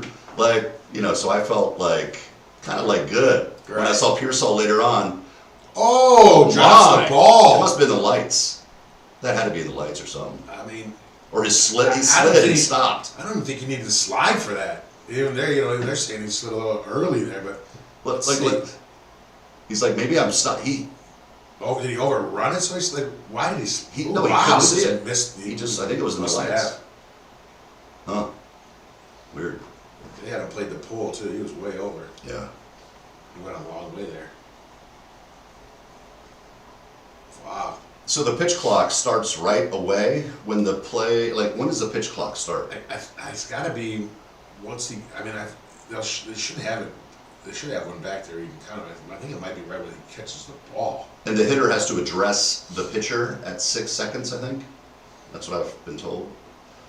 So, like, if I'm pitching and there's a pitch clock counting down, and the hitter is just getting in the box and he's not even looking at me and addressing me, that has something to do with it. So I'm gonna have to look up these rules. And now they ruled that a hit. That was a hit. Okay. Unfortunately, for the pitcher, because that should have been an out. But You know, if one gets in the lights and you know what? It did hit his body though. It did. But it hit his leg It or hit something. his glove. Yeah, I think that's kind of, that might be. That's home rule. That's home scoring for you. That's all. They're giving him a hit there Yeah, to help the guy's batting average up. yeah, that's what that is. I remember Jimmy Pearsall calling the games for the White Sox Yeah, when I was a kid. yeah, I used to love listening to him. Pearsall. All right, 2-2 count here. That was right when I got drafted. I actually went to, so I didn't go to the fall league, but I went to Instructs, and he was working with Doug Glanville during that time because he was one of our outfielders, and you know Pearsall's our outfielder instructor. So I went there just to work on my pickoff move to first. So all I did was go out there every day for about an hour with Doug Glanville, who would take leads off me, trying to get his reads off me, and Pearsall would be standing right there yelling at Glanville, you know, and stuff like that. It was a cool experience. Doug Glanville, another, and what's obviously great. Great guy too. When you talk about these stories that are from Chicago and have cheered for all of these guys, you know, loved Corey Patterson, loved Doug Glanville. Yeah. You know, it's just pretty cool that to hear the stories about those guys and you know how much you admire those guys too, and Yeah. especially Glanville. Is he still calling games? MLB Network. I think he's still with the MLB Network, I believe. Him and Sean Casey. Sean Casey went to the University of Richmond when I was at James Madison. And I don't forget my first major league start was against the Reds. And, you know, Sean Casey's a good player, right? Great hitter. And he's left-handed. So I'm a left-handed starter. And just for the fact that he was left-handed, remember back in the day, was like, oh, you're lefty, you take this one off. Take this game off because you're left-handed as a hitter. Right. And there's a lefty starter going. So before the game starts, and I just got called up, and I started second game of a doubleheader, and Traxel started the first game. And I go out there and I'm getting loose and stuff, and I see Sean Casey running across the field, you know, all happy and stuff. And he's like, BMac, congratulations. Man, you know, they're not hitting me because you're left-handed. Psh, not that I didn't own you anyway, in college and stuff. But good luck to you. And he runs off, and I was just like, oh my God. So I always thought it was kind of cool that he didn't play in the lineup because I started. Because of you, right? But probably in college he was like 3 for 6 off me or something, you know. I heard a stat yesterday about Cody Bellinger hit 373 last year off the lefties. Right? Yeah, so it doesn't matter for Never him. know. And you know what? The same kind of thing was true to me. It's all mental, you know, once you get up to the big leagues-ish. So, like, when I got put in the bullpen, I never really did that great against left-handed hitters because my best pitch was a changeup. And it was like almost like a screwball changeup when I was right. So it was like a two-seam fastball, if you will, to a lefty. But my breaking stuff wasn't my number one go-to, you know. I struck out more right-handed hitters than I did left-handers. But Now, the run scores here, yep. is this pitcher pissed at this guy, or, you know, I mean, is he going to say something to him, like, catch the ball, or, I mean... No, it's just, I don't think so. That's what it is, right? I mean, some guys are, you know, you are who you are, but I was always, and I tell people this today if I'm ever coaching kids, like, you know, you want to feel like you're a stud, right? And you are, if you think you are, right? And if you're pitching good, you don't want to be the guy who gets upset with people. I would rather, like, I would always make a point of it to, if our shortstop made an error, I'd look at him and say, all right, man, you got this next one, be ready. You know, and if anybody ever said my bad to me because they did make an error, I would be like, well, I should have got the next guy out. It doesn't matter. I should get every person out, Right. you know. So I don't want to be that guy who's looked at as a whiner, you know. So. All right, so 1-1 now here to Brendan Donovan. Ciccone to 67 mark. So they're both sitting right about the same pitch count. Yeah. Probably should have 2 more innings maybe. Yeah. Now that should be off the wall. Oh, now Got it up in the stream. Of course, it's an indoor game. This is they're in the dome, right? No, they're outside. Are they? Seattle's. Well, actually, I don't know. Yeah, it might be a retractable. I think it's closed though today. Yeah, you're right, because it was Rams. Yeah. 4-0, Seattle. Bottom of the 4th. And then T-Mobile Park. So the Mariners' home is T-Mobile Park, located in Soto, neighborhood of Seattle. retractable roof. I think it was raining today though. I saw some cloud cover up there. I heard that the D-back stadium is now going to be able to open and close quickly because it used to take a real long time for that roof to close. I heard that and too. Now they got it fixed where it's going to. Man, another way was up. It was up. Yeah. It didn't hit it that much further up. Got it out of there. 4-0 M's. Now you got to face Raleigh. He's just breaking off 12 Sixers to Raleigh. I would throw that 2 more times at least.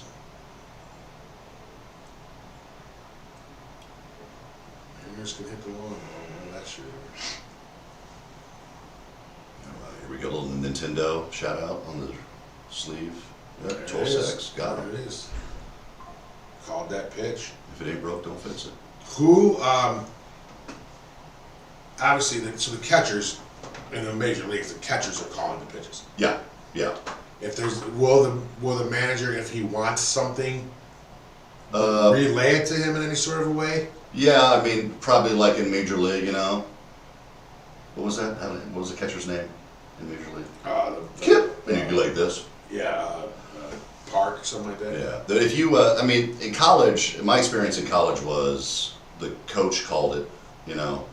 And if I shook off my head coach in college, then I would, if I got the guy out, it was all good. If I didn't get the guy out, then I had to write like a paper on why I shook him off and what the result was and what I learned from it. You know what I'm saying? Wow. So, but in the big leagues, yeah, you've got the catchers calling the pitches. You know, we have a pitcher's meeting before the game, pitcher-catcher meeting before the game. So, you know, but now it's totally different. I don't know. There's no signs. It's all just looking at the wrist or hearing it in your hat. You know, I've never even had one of those in my hat to even know what it would sound like. But it would be so weird for me to stand up there and hear somebody say, like my routine and my the way I went about things had a lot to do with Jose Molina was my catcher. So like I would, you know, I never forget, like if I threw a fastball high, but it was a competitive pitch, then I would know, okay, if I'm ahead in the count, I'm going to throw like a curveball here or a slider next because it comes out of my same slot and then breaks down. And I remember like when you're on the same page with your catcher, it's a great feeling. Because I'd be like, okay, just call that curveball, call the curveball. He'd be like, curveball, like, oh yeah, we're dialed in together, you know. But I also had catchers where every pitch that I wanted to throw, he would call something else, and I'd be like, no. So really, at the end of the day, you have the ability to shake. Right. So I guess you know they're calling a suggestion. Right. And then you can shake it. Do they get pissed when you're if you're shaking them? Yeah, well, sometimes sometimes they'd be like, let's say slider, and I'd be like, Then they'd be like, slider, and I'd be like, okay, you know what I'm saying? Or if I was like, screw you, I'd be like, you know, and you could shake harder. And then you might have a little words between innings and try to get back on the same page together and why he did that, why he thought you shouldn't shake. Right. So it's just a discussion to be had. So I just noticed something right now. Cleveland has not gotten anybody on base other than via the base on balls. Oh, it's a well said. Good way to say it. All right. I don't want to spoil it. Well, it's going to be a bullpen session of that. Yeah, 72 pitches. Well, look at those sacks. And I guess because he's striking out so many guys, his pitch count's up there. So he's got a little something going. Yeah, interesting. Through 4. Interesting. How about when Pedro Martinez? Well, I'm not even going to say anything right now. Yeah, we'll talk about it later. In case his family's listening. Yeah. It's funny about that. Well, I'm not even going to talk about it. We'll talk about it later. All right. After it's. Yeah. But now, right, I mean, what's the. Right now, he's not going to go over 110 pitches, or he'd probably go to 105, even no matter where he's sitting at. Yeah. I mean, they're winning 4-0, so it's early in the season. No matter what, it's not going to be what it would be if you do it yourself. Right. So, but I know about this inning is when you start to go to the dugout. If it's later in the season, you start to go to the dugout and you notice people aren't sitting around you, and things of that nature. Right. You know. Right. Nobody's talking to them. Similar to, I think, bowling would be. You know, if you're rolling like 300 and it's like the 6th frame, you know, whoever used to high five you between shots probably were just going to be sitting there staring at you like. For me, it was special. For me, the 8th frame was mine. I had the first 7 probably 100 times. Yeah. But the first 8 probably 15. Oh right, that's the number. It like, right. Yeah, I could never. Yeah. That was the hump for me. 8 strikeouts. Speaking of the 8, Yeah. career high. Man, this guy. Yeah. Who needs to wind up? Right. Look at that. We should have Natalie come in here and give us some nachos. Deliver some nachos, right? Jalapenos. Jalapenos on anything make it so much better. Yeah. Steak. You ever had steak with jalapenos on it? No. Oh my god. That pizza, I was surprised by that combo we had that you called out last Yes. The last week was sausage, Jalapenos pepperoni, and jalapeno. Yes. That was, You could also add onion to that, and that's a good mix too. Yeah, that was good. Yeah. Let's see what we got here. One. Back door. And breaking I- ball. Oh! Oh! Wow! What a play! One What a assisted by first base bag. what a freaky Yes. thing! I mean, I'm very glad that didn't ruin anything, Right. because that would have been a bad way to. Yeah.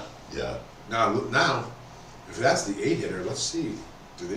Because wasn't Naylor or Ramirez was not there? They did have. Oh, it's only the 5th, right? So he's had. Did they have 2 walks maybe? Maybe so. I think we're at 9 home now. So actually 3 walks maybe. 79 pitches. Boom. I mean, you got to let him go. Maybe. Oh, no, 7. I mean, you'd think he'd go one more, but really, It's I mean, 1 walk. it's his first start of the year. It's just these are a strong. No matter what happens, a strong 5 innings he's thrown. Yeah. But 51 strikes, 28 balls. Oof. yeah, interesting. It's going to be interesting to see what type of decision that he makes. You know, I had a no-hitter going in college against William and Mary. Then it was during the regionals to see if we were going to win the tournament and go on to the College World Series or whatever. And I had a no-no going through 5 innings. And I'll never forget, it was on May 20th, my birthday. And my mom went up to the press box to tell them that it was my birthday. And to me, it was like, because I was thinking, oh, dude, I got no hitter going right now. And next pitch, base hit. Shout out to my mom. Shout out. Yeah, John Sue, love it. Somebody else has one going. Yep. Man, he is dealing. Yes. Let's see. Let's get his line real quick.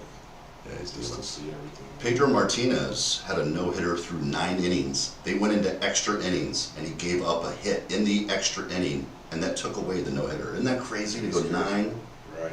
and then you go out there for the 10th, you give it up, and it doesn't count as a 9-inning no-hitter. Yeah, that's And he lost the game. I think he lost the game too. I'm not sure. I think he did.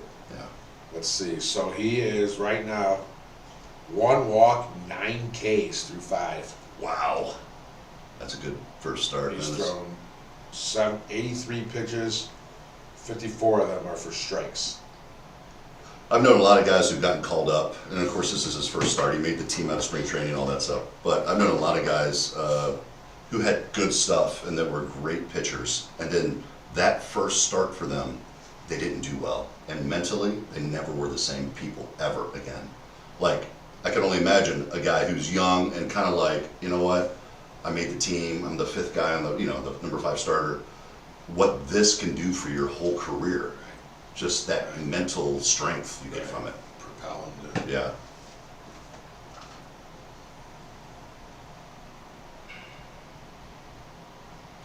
Well, appreciate y'all tuning in. And Sure. man, this is a lot of fun, Eric. A lot of fun, definitely gonna be a lot of fun this Yeah. season. Once we, I mean, similar to this picture, I don't know. This is, it's a little nervous, a little nerve-wracking, a little bit. Yeah. Being out here, not being able to really maybe take a break between innings because we haven't figured that out yet. Yeah. Commercials for our little thing here, so we're just like live for Yeah. hours. It would be nice to have a little breather here or there, but maybe we could just do this sometimes, just kind of like yeah, hide ourselves for a second. But work it out. yeah, we'll work it out. And then once we get the guests rolling on too, that'll be, Yes. what we're looking at is probably bringing the guests on for maybe the 4th, 5th, and 6th. You know, we don't have to keep them here the whole time, have them tied in. Some guys will be live in the studio, some Yep. guys will be maybe via Zoom. Yep. We should get that figured out before the next week's Yeah, episode. for sure, we'll get somebody tied in. Probably best to have somebody call, like, be on it instead of being in the room with us, because they could always be in the room with us if they're here. Right. But we can just figure that stage out. Yeah. Look at them online. Yeah, definitely do that. Little 12-6 curveball for strike. 0-1 count. Eric likes this guy's eyes a lot.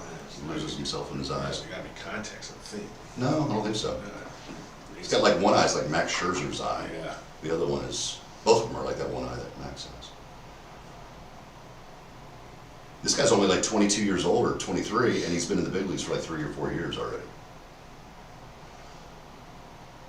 And doing very well. And doing very well. Yeah. Yeah. Some numbers.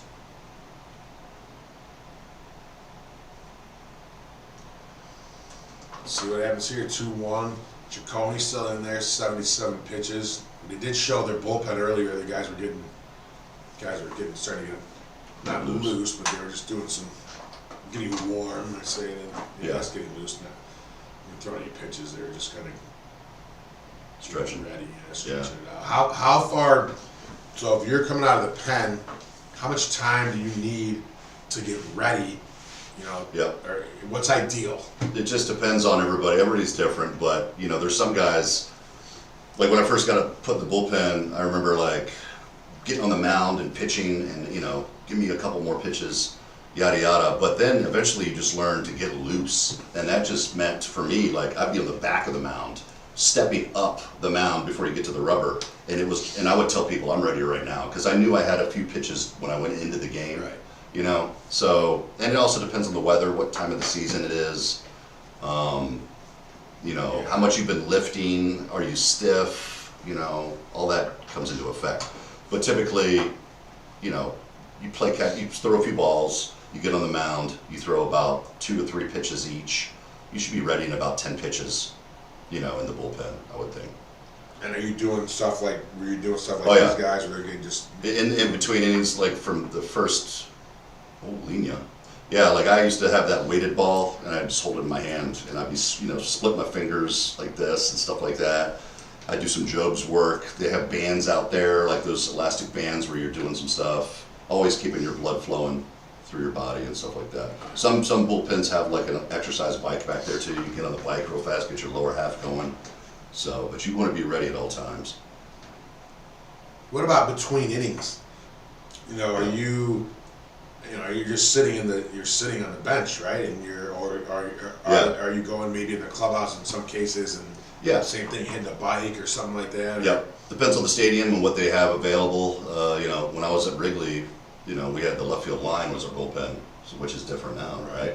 So there was no doors to go inside the stadium and walk around the back to the bathroom or something. You had to physically get up and walk down the left field line, and Yeah. that was kind of nerve-wracking That was too. odd. I remember like Benito Santiago was down there, and I was getting loose to go into a game, and who was it? Jeff Reed was catching, or who was our other catcher? Oh my God, Yankees manager. Girardi? Girardi. Yeah, so you had Girardi, then Santiago, and then Reed, and then Molina. And I remember like getting ready for a game to go into the game and airmailing Benito Santiago. And he knew it was over his head, so he didn't reach for it. He was like this. And he just went flying.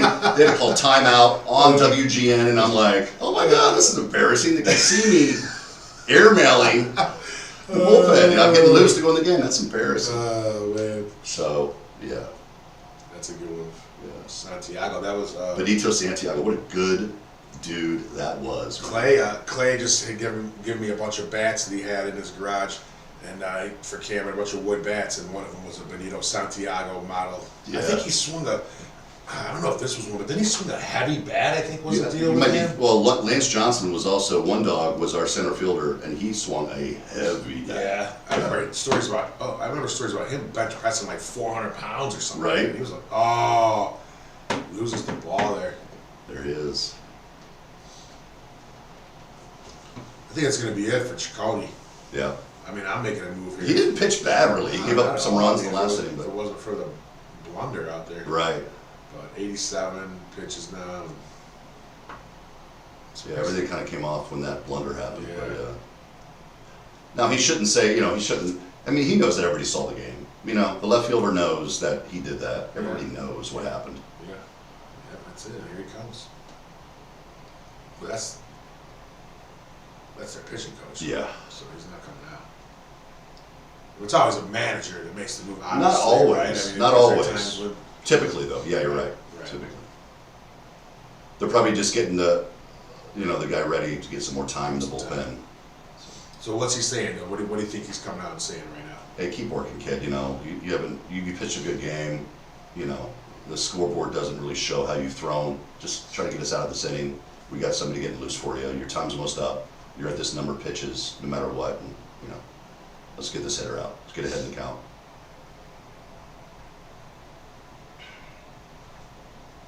That, or he could have said, hey, tonight for dinner we have this, so don't crush the spread before we get in there. You never know.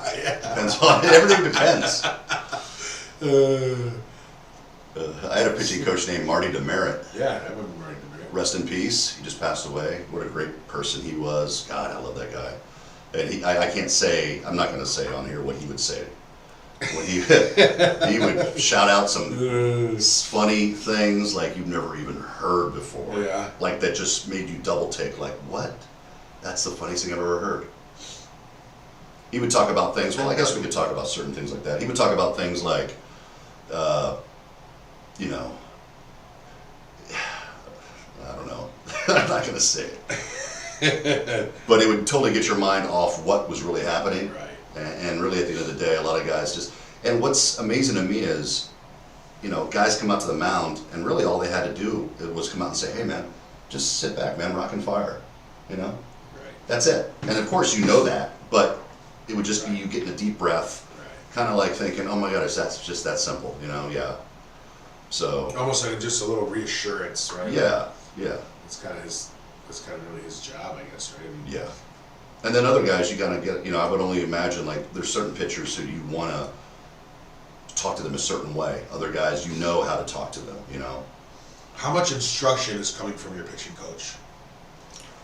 Right.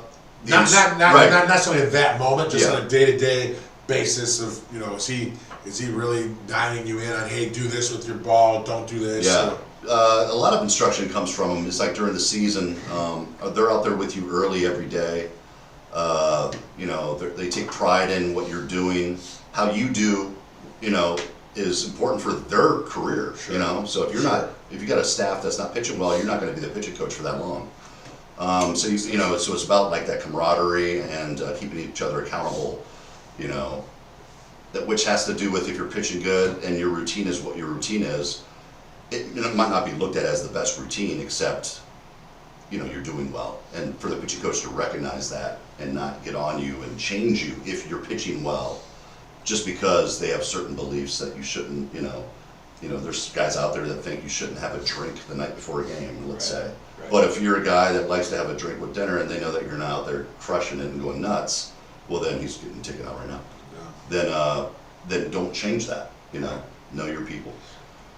Do they try to make it like a cookie cutter? Like everybody do this, everybody do this? Or it's like, No. hey, this guy's this way, let him be that way, this guy's this way? I think at the top levels, you see the guys, you're good people, prick people. You know how to talk to certain people a certain way. You know how to leave certain people alone.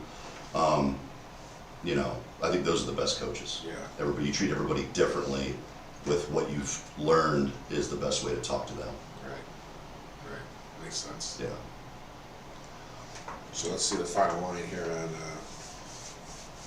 Slade. He went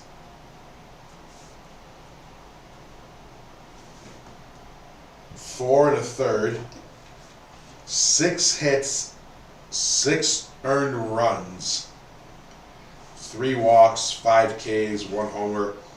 It's going to put his ERA at 12.46 for the season.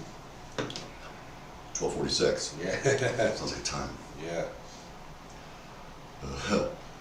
Now let's see who they're going to be bringing in here.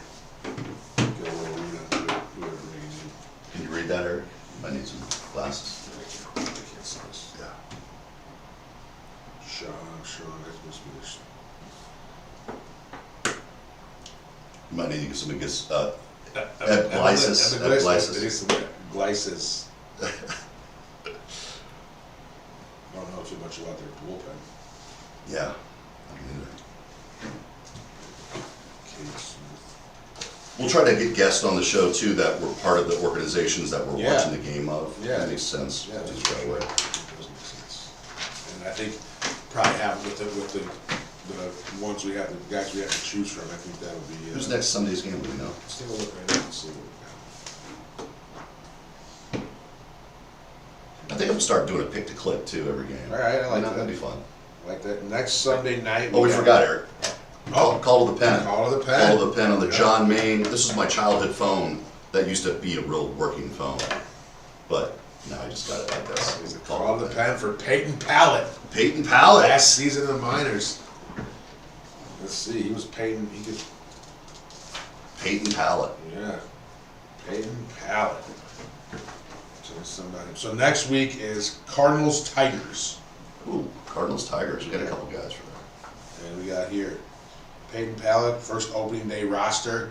He made his major league debut on the 27th, so that's 2 days ago. He worked 2 perfect innings, 2 innings, 2 strikeouts. Wow, a little whip to it. 95 inside corner. Says he got a late start here in spring training due to a tired right shoulder.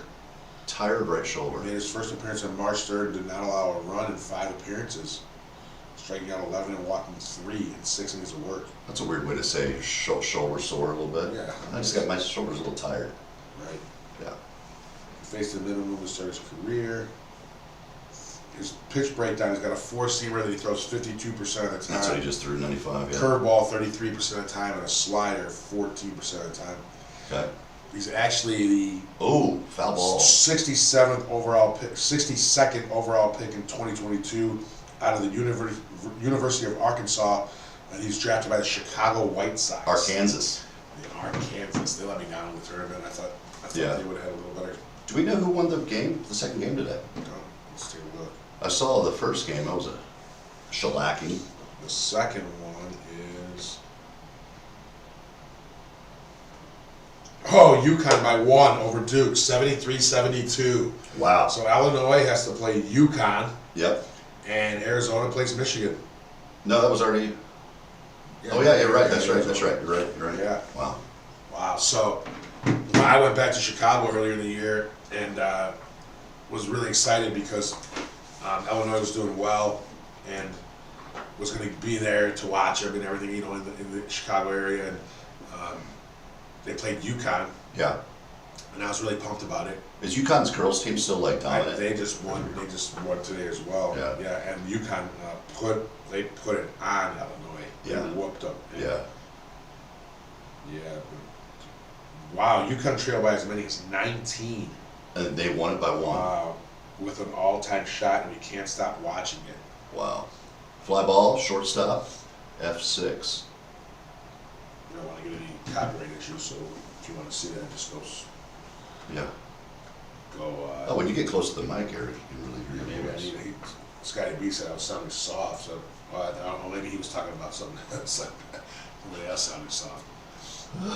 Let's see here. Yeah, it's a big difference. Big difference when you get in this close. I wonder if we can get the mics that can actually get extensions, because I don't want to like lean forward so much. Yeah, we No. have to do that. We have to get something that we can put it on. Or if we just do it like this. You can do that. You can hold it if you really wanted to. We can also get those lapel things too, or something as the Ooh, lapels. as the budget goes up. Yeah. Will sponsors come in here or A something? sponsor piece. Anybody who's a sponsor out there or a company, any ideas, send them our way. Absolutely. Yeah, now I'm gonna lean in more because it sounds a lot more. Yeah, You yeah, screwed up, you. that's true too. See? Lower my seat. Yeah, it's something somewhere. I think I can only go up. I don't know. Anyway, enough about that. Sorry. Yeah. All right, so we got. I'm really. I just want to get to the Indians batting. Oh Yeah. yeah, he went there. Yeah, he did. Oh, little Marty Demerit action. Look at those pictures. Richie Barker, Kyle Farnsworth, myself, oh, Jason Ryan, Dog. They called that guy Dog, man. What a great guy. Jason Ryan? No, Marty Demerit. Oh, okay. And he would chart every pitch. Like, you go in the next day after you started, and you would see these charts that were very elaborate, you know, for that time back then. Now they're probably even more elaborate because there's so many more things they look at. But you'd see by the end of the game, like if you went like 8 innings, by the end, like the 6th, 7th, and 8th inning, you would see the writing changing because he would be up all night writing down everything, and then he'd have a few beers. And then, like, by the 6th, 7th inning, he'd be like, yeah, you couldn't really understand it no more. It was, like, unbelievable. Oh, man. Yeah. Hey, brother. That's what he'd call everybody, hey, brother. Let's see, I guess, yeah, they're saying the game was nuts here. Jennifer, we got Jennifer here saying, I missed the opening of your show because that game was nuts. Yeah. And then we got that guy Timmy here. Shout out Tim, says the #1 seeds were 143-0 when leading by at least 15 at half. Huh. So that's the first time that they have lost. I guess they must have been up by more than 15 at the half. So #1 seeds are now 143-1 when leading by at least 15 at the half. Huh. And then, I don't know what, you know, I don't know what I'd rather play. And, you know, obviously you're getting to the Final Four. Yeah. You're going to play somebody good. I don't know if I would rather play, you know, have Illinois face UConn or face Duke. All I know is that UConn already beat them earlier in the season. Right. So maybe there's a revenge factor there, or maybe, you know. Yeah. I guess I heard. So, Eric, let me tell the story real quick about last time they had the NCAA basketball here, and me, you, and Junior Spivey went out that one night. Who did we run into? When we went to. Well, first we ran into Oh, Mutombo. Remember? And he was doing this to somebody in the W Hotel. Yeah, and then Busta. we went, you know, Spivey was able to get us into several locations that night. I mean, hopped around to a few different places. Yeah. Didn't have to wait in any lines. We were in Scottsdale and didn't have to wait in any lines, just going in and finally get to this one place, and we hear the music, and we're like, man, this sounds really good. Like, this stereo system sounds really good, almost like he's here. Yeah. And then, you know, lo and behold, we turn and look, and there's Busta Rhymes Busta sitting on the couch, just rapping. It was unbelievable. It was incredible. Ocho Cinco was there, wasn't he? No, it was OBJ. OBJ, or what is it? Yeah, Odell Beckham Jr. Odell Beckham. Yeah. So that was pretty. That was fun. This guy's sleeping at the. He wants some hits. He has a tired act. All right, so here we go. Let's keep it going, guy. Fastball. Here we go. We're back. This is fun. Here we go. Top exciting. 6, 84 pitches. I mean, he's got to be getting up there. I see. Man, it's going to be a tough call. This guy's just trying to get a hit or something because he's the one who made that little blunder on the left. Yeah. You know. Kafus. What a Kafus. Yeah, Kafus, that name is, I don't know. Sometimes you got big league names, that's not one of them. I don't think that CJ Kafus is a big league name. No. Sounds more like almost like a doofus. Yeah. Ish. No disrespect. No disrespect to Kafus. You can't really say it, but yeah. So there it is. 22, 13, 17, 18, 13 pitches. I mean, he's getting better. For having the strikeout numbers that he does, those are pretty. I mean, and let's be honest, he's throwing 92, a little bit up in the zone, a little two-seam action. He must just be hard to see, you know what I'm saying? Like his arm angle, he's working fast. But, you know, he's not blowing guys away. Dude, it's not even one flyout. Everything's been on the ground. That two-seam action, right? That's that two-seam stuff going on there. His movement. 9 pound shots. 88 pitches. Let's see what he's going to do here. I mean, you got to let him get. Yeah. I mean, even if he gives one up, he's still getting. He kind of looks like the guy from the Reds back in the day. It was Canadian. What was his name? First baseman. He's not playing now, but. You're talking about. In the face, he looks like. You're talking about. One of the best Canadian players from out of Canada. Joey Votto? Yeah, a little bit in the face. Yeah.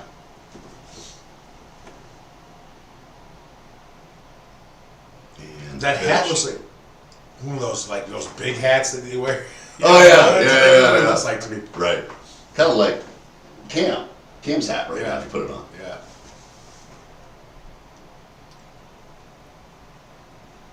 He's shaking his head yes to the pitch. I Emerson guess. comic. They got a name for himself tonight. Ooh. I think he's getting tired. Well, probably so. I'm sure he is. But the last couple innings haven't looked like that. No, not at all. But Oh yeah. I mean, yeah. no! You eventually. You can't take him out though. Well, Not yet. yeah, you can. Yeah. Yeah, because you're going to anyway. It's not going to go 9. You know. Oh, right. So really, True. I mean, what does it matter if you go? Yeah. You take it out now. Right. You know. Right. It's now what this does is just make everybody in the bullpen a little bit more tighter, a little bit. You know, they don't want to be the guy that give one up. You don't, But you don't want to be the Cafus. yeah. Oh. Oh, he's gone. Wow. That was it. They probably said you got one more hitter. And, oh no. Oh no, that was the end of everyone's. the inning. Okay, we're back. I thought I was about to go Yeah, you've called caught it the then. pen. We should put hang it up. I mean, a little double play piece here. Yeah. He's getting the ball. He's getting ground out. So Right. he just needs. You should be ready here for the double play. 12 of 18 first pitch strikes. That's great. That is really good. That's really good. Oh, did he hit him again? No. Oh. No. He said, check that ball, throw that ball out of Did there. the catch that? Yeah. But then the Wow. guy pointed down and said, get a new ball. Wow. It might be scuffed. You got Ferreira. Was that Ferreira?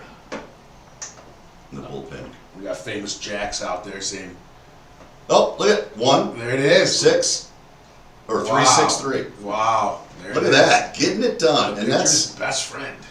like even better. It's actually better that he probably, the guy got on base, so they can work on other things here. You know, Man, great job 3, staying down on that. 6. Nice toss over the head. 3, Beautiful. nice. Yeah, that's a good play by Naylor. 'Cause that's Yeah, you gotta get that lane to throw yeah, second. He didn't, Yeah, he didn't even step in. He just threw it right from where he was at. So it was a good play. yeah. It helped. It was a good one. Yeah, first. Boom. Now, if this guy hits a ground ball out, I mean, that's an amazing thing. No flyouts. Right. They say you want to be a ground ball pitcher. I mean, if that's all you are, you Yeah. should. Right. And there he There is, it ground is. ball. Wow. 4-3. I got to bring him back for the 7th. This kid's doing it. It's fun to watch. This is great for our first show. We got this incredible action happening. Yes. Wow. Amazing. Now, say that one of us has to use the restroom or something. Hasn't happened yet. No, I was thinking about grabbing us some waters. Yeah. All right, I'm going to do it. You got any flavored waters? I got some spray we can put in there. Oh, like a little powder thing? It's like a, Oh, yeah. yeah. Yeah. All right. You gonna keep them entertained? Yeah, I'll tell them a Or joke. we just take a break? Tell them a joke. All right. There's not many jokes I can tell, but this is one of them always. What do you call a person that's got no body, but a big nose? You ever heard this one, Eric? Yeah. Yeah. So they got no body, but they got a big nose. Nobody knows. That's a good one. So, yeah. I did a little medical sales after I got done playing baseball, and that was one of the jokes I could go to and not offend anybody or have to worry about any of that stuff. So, that was one of mine. But what else can we talk about here? I know this must be exciting for my family out there on the East Coast. I haven't seen them in a while. So they get to watch me ramble on and talk. But, yeah. All is good, man. Arizona's been very hot here. We're supposed to have some weather back in the high 80s coming up here soon, which is going to be nice. I think we broke a record every day for half of this month. That's how hot it's been, up to 110 degrees. But yeah, very excited for baseball season to be starting, and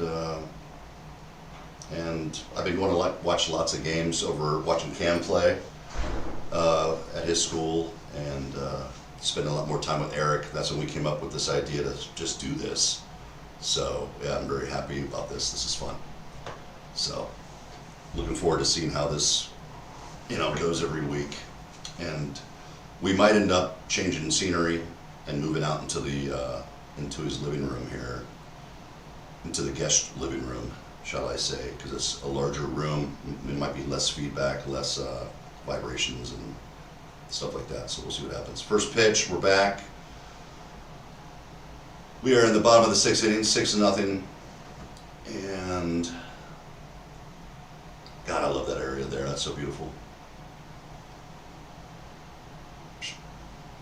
Foul ball. I remember facing Rick Ankiel when I was in AAA one time, and I looked up on the scoreboard at Memphis. That's where they were playing AAA at. They had Albert Pujols on third back then. And I hit a linea into the dugout. Dave Trembley's our manager, and it hits him right in the butt. He fell down the stairs to the dugout, and I started kind of laughing a little bit just because I was, I looked up on the scoreboard. I saw it was like 96 miles an hour, and I pulled it foul hit a linea right into the dugout. And the next pitch hit me right in the butt cheek, my right butt cheek.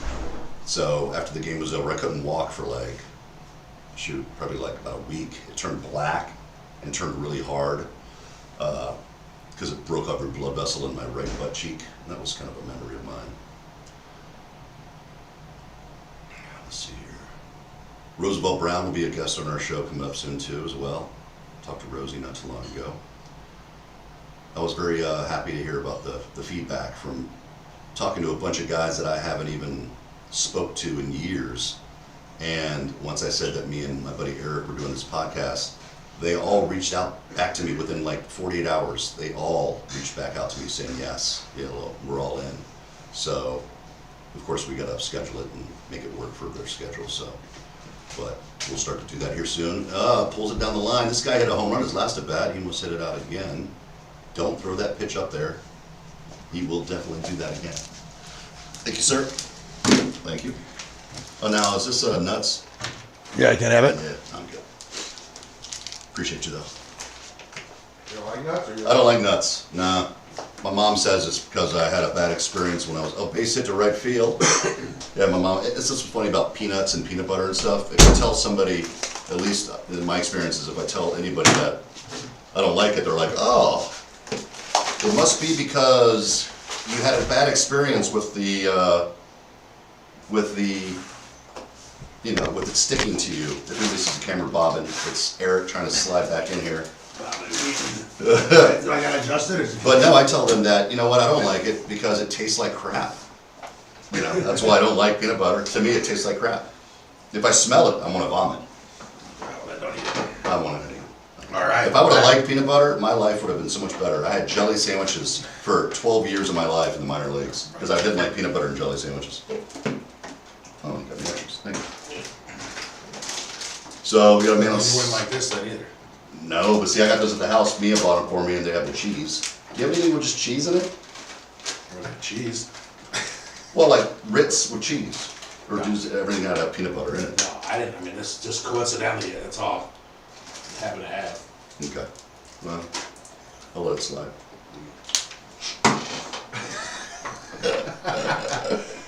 All right, we're back. We're back. Combo. Anybody else out there don't like peanut butter? Give us a comment. Let me hear it. Yeah, Tombo, when the budget goes up, we'll have, we'll be doing all kinds of stuff. Absolutely. There's got to be something. Oh my God! What is going on with Is this that guy? the same guy? What? What is going on? What the heck? Let's go. A run scored. Wow. Come on, Ah, man. I mean, enough's enough. Yeah. Let's go. Wow. Did you see Rayleigh give his little? He goes, because he got a hit. Yeah, right. Wow. I was about to say though, there's going to be something with Rayleigh. You do all that, what you did last year. Yeah. There's got to be something there. Like you want to repeat it, right? Be the man and do all. Look at this guy. What is that? Wow. Now, I mean, if I was a pitcher, I might go give a glance out there. Can we get a little help? Something like that. I don't know, man. I don't need it. That's 2 times for him. I wonder if like it's got to do with the dimensions of the park. You know, every park's different. Yeah, I mean, they were definitely playing him in the pool again, too, so he's way over, but...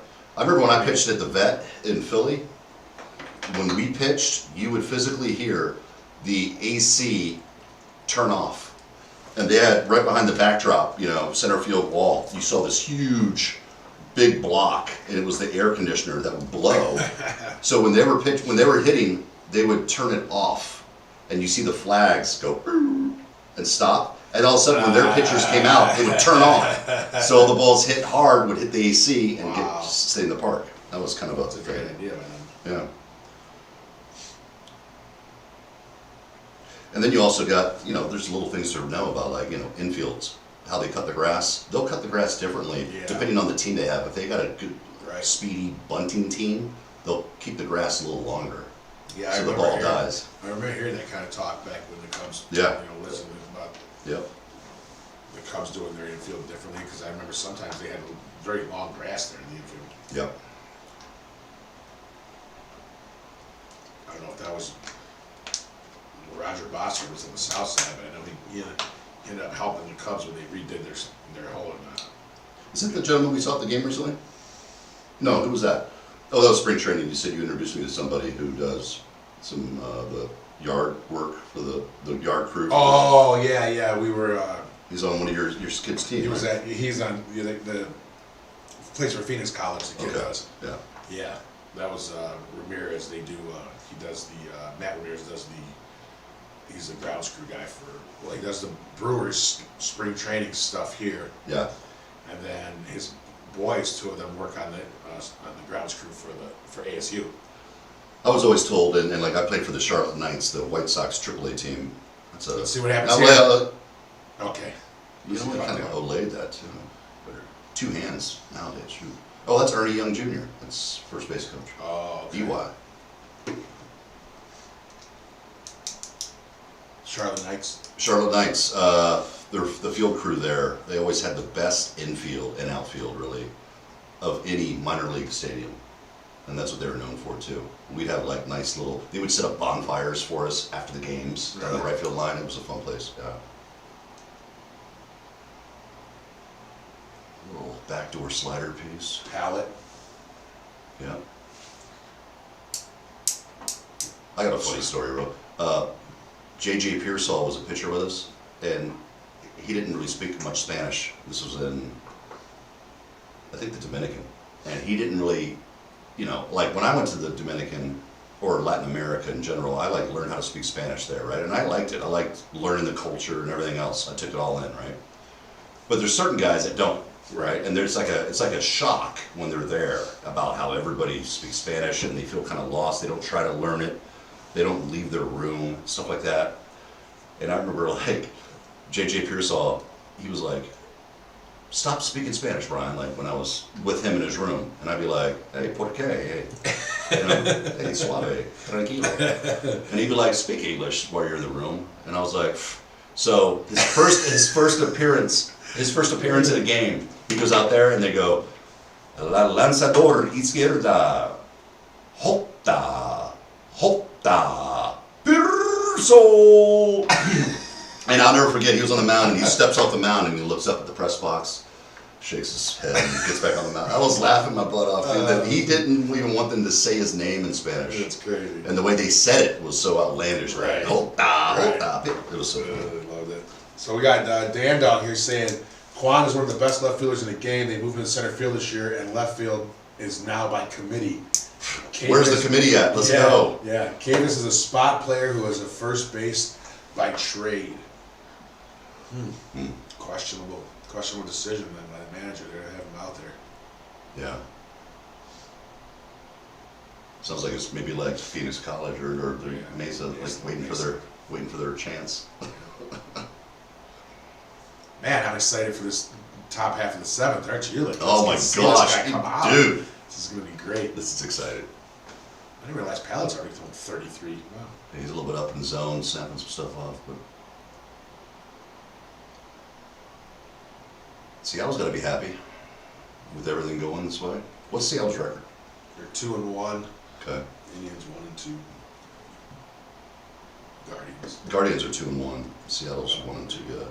Yeah. Yeah. Right. So they'll be splitting the series here unless some dramatic happens here. Unless Kafis comes. Right. Fastball inside. He's starting to like throw with his body. He's not really using his legs. I wonder. This is his longest outing. Right. We just said he went. Yeah. Well, he went He went two innings in the game. Yeah. Pitch wise, Right. he threw Yeah, this guy's getting tired. only 2 innings. Yeah. Get him loose. Get him loose. Get the pen going.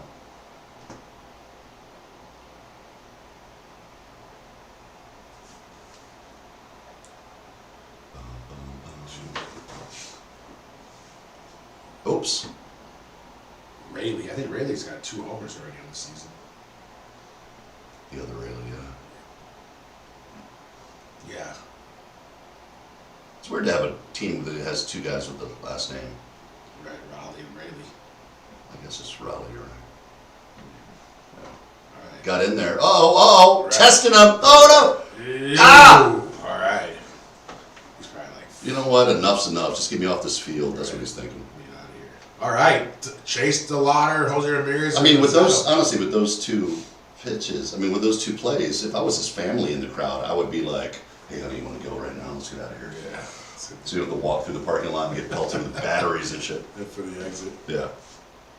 All right, so we're getting ready to start the top 7. This is going to be a good one right here.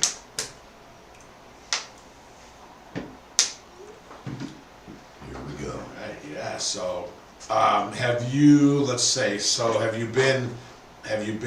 Were you in a dugout when somebody threw a 9-inning no-hitter? Man, I can't say that I have. I mean, that's how rare they are, right? Let alone a perfect game. I mean, God, just to be able to think about throwing a perfect game. Right. I was in spring training once, and I threw an immaculate inning, which is what, 9 pitches, 9 strikes, 3 outs.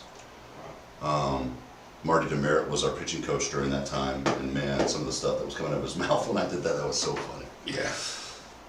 But yeah, He's got to feel good when it happens. oh God, yeah. I didn't realize it was anything until I did it. Like, actually, when I did it, I remember I knew that I threw, I had thrown 8 pitches, and they took all 8, and there was 8 strikes called. And I remember the umpire going, strike 2, and he kind of looked around, to both sides of the benches, and my pitching coach was like, like he was getting fired up. I'm not even going to say what he said because it was kind of really funnily outlandish. But to me, I was just like, man, this is good. I'm really getting ahead here. Nobody's even swung yet, and I'm going to strike the side out maybe. And the next pitch, they took it outside corner, strike 3, 9 pitches, 9 strikes. They didn't swing at one of them, and I struck out the side. And I was like, that was awesome. But I didn't realize it was an immaculate. I didn't even know what that was at the time. Right. Yeah. Wow. Was the ball just moving, or what? Why weren't they swinging at him? You got your nasty stuff that day? I just had my nasty stuff that day. Yeah. They say when you start, say that you're a starting pitcher, you got 25 starts a year. I heard Kurt Schilling say this too. Like, you might only have 1 or 2 days that year that you have everything. It's like, when you start playing catch, it doesn't matter the night, what you did before, nothing matters. It doesn't matter how you did in the bullpen or anything. But there's certain days where you just can throw everything. You got a relief pitcher in there. Took him out. Yep. Good move. Good move. Yeah. 6 no hit. Cooper Criswell. But there's certain days where you just can you feel like you can throw it behind your back and it's going to be a strike. But most of the time you're working through some kind of kink in your arm.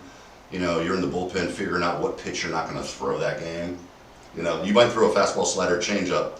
Oh, look at that. There it is. There it Boy, goes. you know it. They take him out and they break up the no-no. Yep. There, yeah. You know what? That makes him probably feel a little bit better. You know Yeah, what? right. I had the no-hitter going. That was Right. my no-hitter. Right. I got taken out. I understand why. Right. I'm not going to throw 2 or 3 more innings, so Right. it's all good. Right. And he's got a 7-run lead, so he's not in danger. You got a W. Not in danger of getting it out. It's going to look really good. How many strikeouts did he have? Like 10 or 11 with no hits? Right. Come on. On the line. Yeah. let's get the official line on him here. Yeah. Now the dugout can start acting more normal and everything else. So, Right. yeah. Yeah, so he's gonna get a dub, he's gonna have, so he went, Aha! Shout out to Ross. What's up, kid? Representing Virginia. what up, Ross? Yeah, Hancock, 6 innings, 1 walk, 9 Ks Yeah. through. Now watch this. Now a 97. hitter like this, he's too good to keep down a lot. So this is where he might hit a This might be the bomb. home. 7-2. Yeah, I think so. I think 7-2. Please come. A little chain, little combo action. Got him. Struck him out. Struck him out. That's a good combo right there. Looked like he wasn't gripping it very lightly. It seemed like. Yeah. He's got 3/4 action too. A lot of 3/4 action pieces here.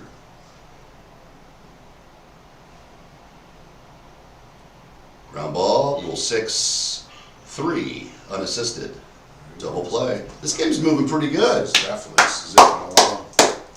The M's are home, so we got 2 more innings here in our debut of the pen. Now, are we able to watch this later? Like these Oh yeah, guys?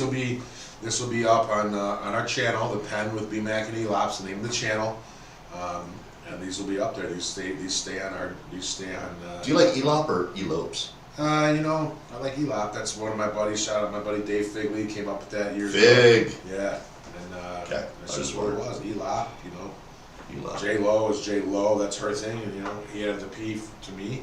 Ha And then Elop. Yeah. Yeah. Your wife just saw J-Lo in concert. She did. She said it was incredible. That's awesome. And, sent me a video Yeah. of the action. It was Yeah. pretty good. Very nice. She was doing her residency up there. Vegas. No relation, by the way. We're not related or anything. Oh, that I know of. Or right. could be. I mean, Yeah, she's a little Latina. yeah. Never ruled out. You know, you're probably the one Latino dude that I've never really heard. I know you speak Spanish, but you never even comment on my Spanish. You got good Spanish. I know, but I mean, you would have thought, Really? you know, shoot.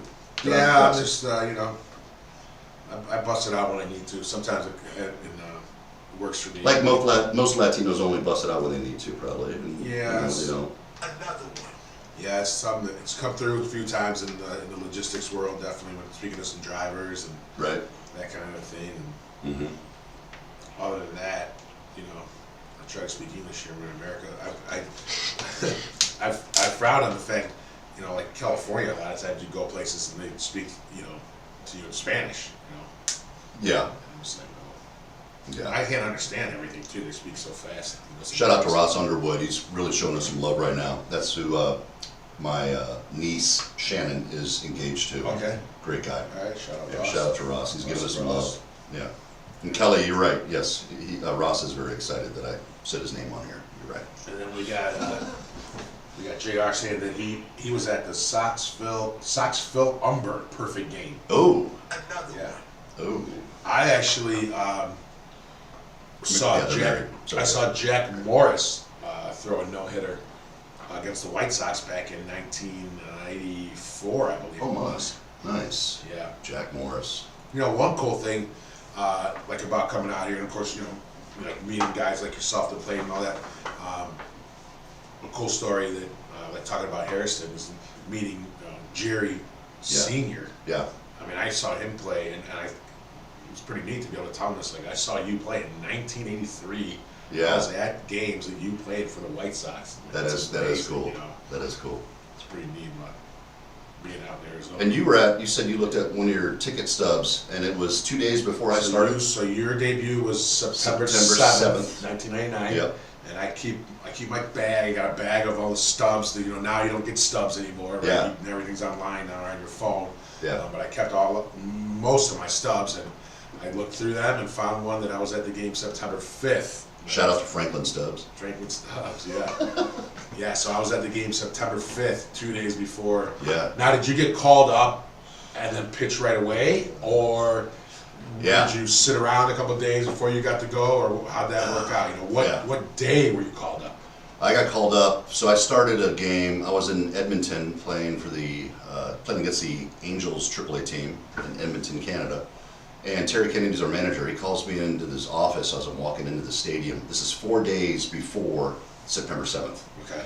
So, and I was going to start that day, you know, and I still did, which was a weird In thing. AAA, you're going to make a start there. I'm going into the So you get clubhouse. the call. And I get So then you're not starting that day then. You're well, canceling that's what you would think, right? Okay. So Terry Kennedy calls me in there and goes, "Hey Mac, congratulations, you're going up." And honestly, I had better numbers like the year before that. So you're in Iowa at this time? I was in Iowa, Okay. yeah. And I was like, "Oh my God, I got called up," because I wasn't expecting it for real. And he goes, "But here's the thing. You're starting the second game of a doubleheader on September 7th. So Traxel starts game 1. Okay. And you're going to start game 2. So what they've said from the higher ups, what they said is they want you to throw like a bullpen session kind of thing. But well, I'm just going to start you this game. We're going to start you. You're going to have like a 35 pitch limit.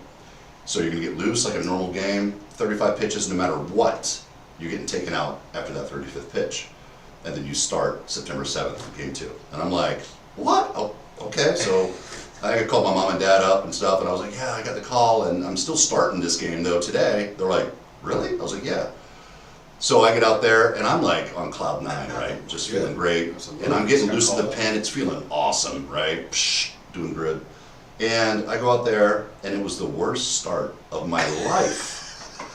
I got 1 out. Oh my God. I got 1 out and gave up 6 earnies. Wow. Gave up a grand slam, hit 2 guys, walked 3, 1 out. I get taken out of the game in the first inning, and it's 6-0. And I'm like, TK comes out to take me out of the game, and he goes, I think, congratulations, I think. And I was like, I appreciate it. Appreciate it. And I walk off the field like, what the crap was that? I mean, it was the worst game I've ever pitched. And everybody knew that I was going up to the big leagues. So the worst part was Steve Stone is doing the game and with Chip Carey, and I got the game on tape. And right before the game starts, it's like, and here's Brian McNichol, who was just called up from Des Moines. His last outing, he went 1/3 of an inning, giving up 6, and there I am coming set to pitch, and I'm like, that's embarrassing. Yeah, you know? that's great. But yeah, so it was a weird. At least they didn't take the offer back though. Well, yeah, I was waiting for the phone to ring. Like, Yeah. I thought they would at least fly me coach. They still flew me first class. That was the only time around. It was nice. Oh, that's great. Yeah. That's amazing. Yeah. Zipping bites. You know, I'll be honest with you too, man. That first start, I don't really remember it. You know, I remember my bat because I almost went big fly, but pitching, it was like I didn't really feel comfortable till my next start. And ground ball to first, good play, flips it over. So a few of those today. Wow. Yeah. But I remember like when I was pitching in Philly at the vet was my next start, and I threw a good game that game. Had like seven strikeouts, I think. And Lieberthal took me a yard, 2-run homer, and we were winning 1-0 up to that point. So then we ended up losing 2-1. But during that game, I remember like the ball feeling like it was almost like a softball, really slippery. Every pitch I'd thrown in the major leagues was like that until that time, and it was Rico Bronya was up the bat. And I remember like all of a sudden the ball just feeling like it just got smaller in my hand. And I was like, oh, there it is. And it was like the whole mental part of it. And then it was like, I could just snap stuff off better. Everything came out of my hand better. And it took me that long. It took me about 8 to 9 innings to get comfortable up there. So, and I didn't have that much time to get comfortable after that. But I mean, I'll take my cup of coffee, whatever it is. Absolutely, absolutely. Yeah. Ooh. Sword. You like to say sword. Kids would yell from the dugout. For that sword, what do you mean? So it looks like it's Oh, when you bat, lay it's it like like a that? sword, yeah. I got you. So did they take the left fielder out? Is that what's going on here? For defensive purposes? Made the change? Maybe. In the 7th, down 7-0 or Yeah, the statement piece. right. Oh, a little 5-3 action. Nice. That was a nice play. But this game's flying by, It's Eric. flying by. 2 hours is all it's been. It's been a 2 hour and 11-minute, 10-minute game. Nice. So yeah. Looks like you, Eric, a little bit. I don't wear a helmet though when I ran my bike. No, you don't. Or the Oh, look at that! Look at he kind of does look like you in the face a little bit. I always thought Eric looked like Latino Tracy Morgan a little bit. Now, with that. look, you got the haircut going though. Let's talk about this. Yeah, I just You figured. got a good hairline. I never really realized it. 20-something years I went without letting my hair grow, just cut it short. Yeah. A lot of that too, I mean, you know, didn't have time, was just working a lot and working. You got lots of hours. beers along the way too. You Yeah, had a lot of beer, action. You know, so it was just easy to cut it short, no maintenance. Yeah. Then I figured, hey, you know, we're getting up there now, so. Yeah. Might as well show it off while you got it. Flaunt it while you got it. Yeah, Who knows yeah. how much longer it's gonna be there. Yeah. Very true. Very true. Been blessed with a good head of hair, so. Yeah. The salt and pepper's pretty good too on it. Yeah. Yeah, the beard's too much. The beard is the long beard thing. I don't like the long beard. Yeah. Too much. It's too much. Maintenance. Too much maintenance. Yeah. So I figure one or the other. Can't have One or the other. both, you know. Well, I'm gonna let you actually take this little time for a second. I'm gonna use the restroom. I'll be right back. All right. You gonna get out of here? No, I'm just gonna go use the restroom. Okay. No, I'm saying you doing. Oh, yeah. I'll go below the table here. All right. Yeah. All right. So we're gonna let's go into the what we got here. Top 8, bottom 7, bottom 8. What we got this game? Bottom 7. Right here, Brian, trying to escape out of here. Yeah. There's a small room. Yeah. Top 8 we're going bottom. So these are things too that we'll be working on here as the year goes on. Yeah. Can you see me on there? There we go. Be good. All good. There we go. Take your time. I'll tell a joke. Yeah. Tell a good one. I don't know any jokes. Did I hit the camera? No. No. Okay. See if we got any snacks in there that are peanuts too.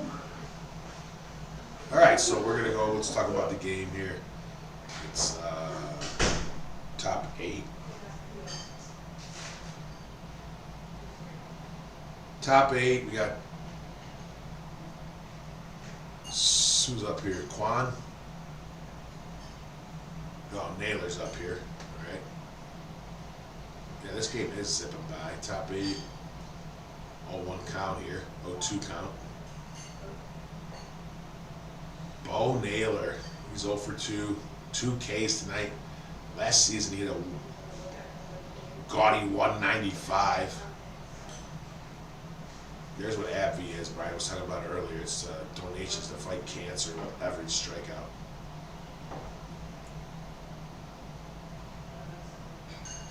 I do like these Seattle uniforms. They look pretty good. Very plain, but sharp. Sometimes they wear those crazy ones. I'm not a big fan of those. 2-2 here to Naylor. Cleveland not doing much of their offense today. I think Cleveland from here they go down to LA. Yankees are going to head up to Seattle they were just in San Francisco. They're 3-0, so they'll be coming up to Seattle This is for, I believe, a 3-game set maybe there. Yeah, they got a 3-game set. And then Cleveland is going to go to, they're going to go play the Dodgers. They're going to be in LA for 3, I believe, as well. Here, I'm just gonna go through here. Yeah, Can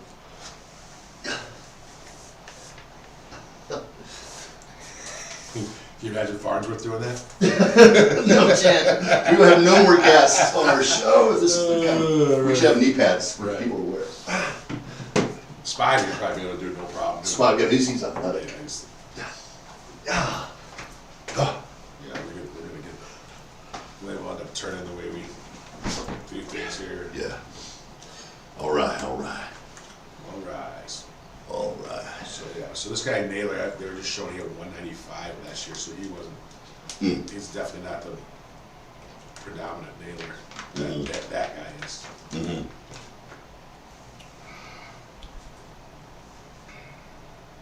See, that ball looked like a rose, didn't it? Oh, They call it a strike. Tap the cap. Tap the No, they cap. said he went. Oh, my Let's bad. see. Ooh. You know what's amazing about that? Most of the time they do go. I mean, Yeah. every time I say no way, Right. you know, in slow motion, it seems like maybe they do. Yeah. That one could have went either way, I think. Yeah. But you figure 7-0 game. Let's get out of here. Yeah, true, true. Ooh, Ooh, a wow, little sweeper on that that's back door, nasty. Sweet Johnson. It's a nice That was pitch. a good pitch. Now see, he's a little bit open there. That guy from the Indians, the Guardians, is very closed with his initial set out Yeah. of the stretch. Yeah.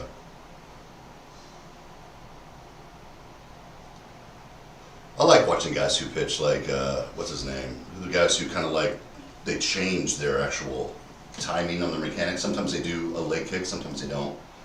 You know, who was the guy with the Reds who's got the long dreadlocks? Dominican Latino guy?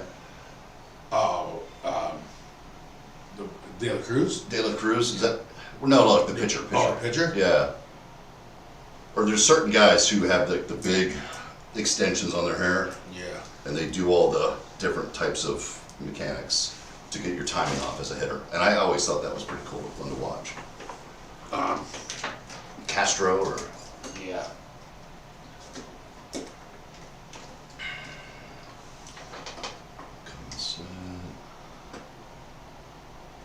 Nice. now they're just going station to station. See. Well, they're not. So he's looking at the dugout. Maybe to see if this guy might run or something. Yeah. Right back in there. Ooh. Now where's the box? No, the box isn't there. Has it not been there all game? I haven't been paying attention. Usually the box is there. I think it's there in slow motion. Does Peacock not have the box? You know, that's a good call, Eric. I don't know. We got. There's a box. The box is there now. Oh, okay. Oh, maybe that's. Ooh, Uncle B, what's up, Eric? We got shenanigans. Shenanigans. Yeah. What's up, shenanigans? Johnny Cueto, is that who you were talking about? Yes. Okay, that's Yes. Scotty B coming through with the. Thank you for Johnny that one. Cueto. Thank you for that one. Shout out Scotty B. I like watching guys like that pitch. And we got Framber, the guy from Timmy was talking about Framber, the Astros guy. Yeah. Yep. Yeah. Yep. We got some knowledgeable fans out there. I like it. I like it. Feel free to share the link with a lot of people. You guys, we need y'all's help to get the word out on this thing Yeah, too. and also like the video if you can. Hit that thumbs up Yeah. right there. That'll Yeah. And if you dislike it, give us a thumbs down. Let's just hear what it's about. Let's see. yeah. And then don't ever talk to me. And then again. don't talk to us.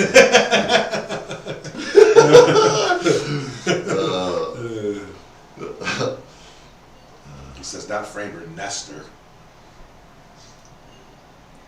don't know Nestor. He's got a much more Reds baseball, I guess. Yeah. These guys they're doing fantasy drafts and stuff. So Timmy knows. I know Timmy knows a lot of players. That's one thing in fantasy baseball. It's a long season for me to think Who about wrote the fantasy. Humber? They were at the Humber Perfect Game. That's pretty cool. Yeah, but then he said J.K., so I don't know. That was J.R. He's a jokester. So. Oh. How about Mark Burley throwing a perfect game back in the day? Man, I tell you, we went up to Minnesota one time to go see Burley, Mm-hmm. and I mean it's a 6-hour drive from Chicago. We get there, and it was like a 2-hour game, and that's back then when there was no pitch clock, and that guy just worked so quick. He just called him out strike 3, and it was a strike. And he said it wasn't, and then he just that's got to be even embarrassing. Yeah. You get punched out looking, and then you say check that pitch, Yeah. and then verified in live TV. And that you was- are wrong. That was a strike. And Sit that down. was the full ball. I that was know. on Maybe his that hair. one. I think his hair got in his way when he Yeah, backed that's up. definitely possible. So sorry, your story. Oh, so no, we go up to see Burley, and it's a 6-hour drive, and then Burley zips through the game in like 2 Oh hours, yeah, dude, he worked 5 fast. minutes. And Yes. we're already, that 6-hour drive back because we didn't stay up there. We were very young at that time. Yeah. See, back in the day, it was also like something where infielders and outfielders loved a guy who worked fast because, it's a good feeling just to get in the dugout quickly as you can, get back up to bat. Nowadays, though, with the whole pitch clock, I wonder if it's just like that's not as looked at as much Right. as an important thing. Right, because everybody's And you got to work fast or you working get fast, right right? messed up. Yeah. Right. Yeah, Burley. So that with holding runners on, those two things, that was part of my game. I worked fast and I held runners on, Now, you just won't even talk about that anymore. Right. So it takes away two qualities of a That's pitcher. true. That's definitely true. Because there was some human rain delays out there back in the day. Steve Traxel. Steve Traxel, yeah. Yeah, he took a long time. Nowadays, he wouldn't be that guy because he couldn't. I wonder how that would affect him. Would he either have just not was he not making it to the major leagues now, or is he just changing and working faster? I mean, Yeah, he'd obviously you have to. But yeah.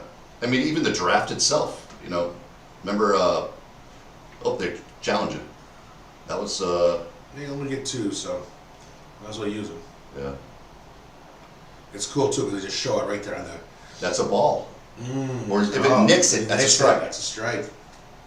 Which is insane. That's So, strike. so like soccer, that's like soccer. If the ball's on the line, it's not out of bounds yet. As long as it could be out of bounds, most of it. Right. But if you cross a goal line in football, you just got to break the line. Isn't that funny? Look who's the guy that. Oh no! Tough night for Chafis. Tough night for Cafus. Oh my God. Yeah. I gotta write his name down. That's right. Not gonna see him in the lineup against the. Where's AAA at for that team? Yeah. We'll find out. Chafis will find out. Cafus.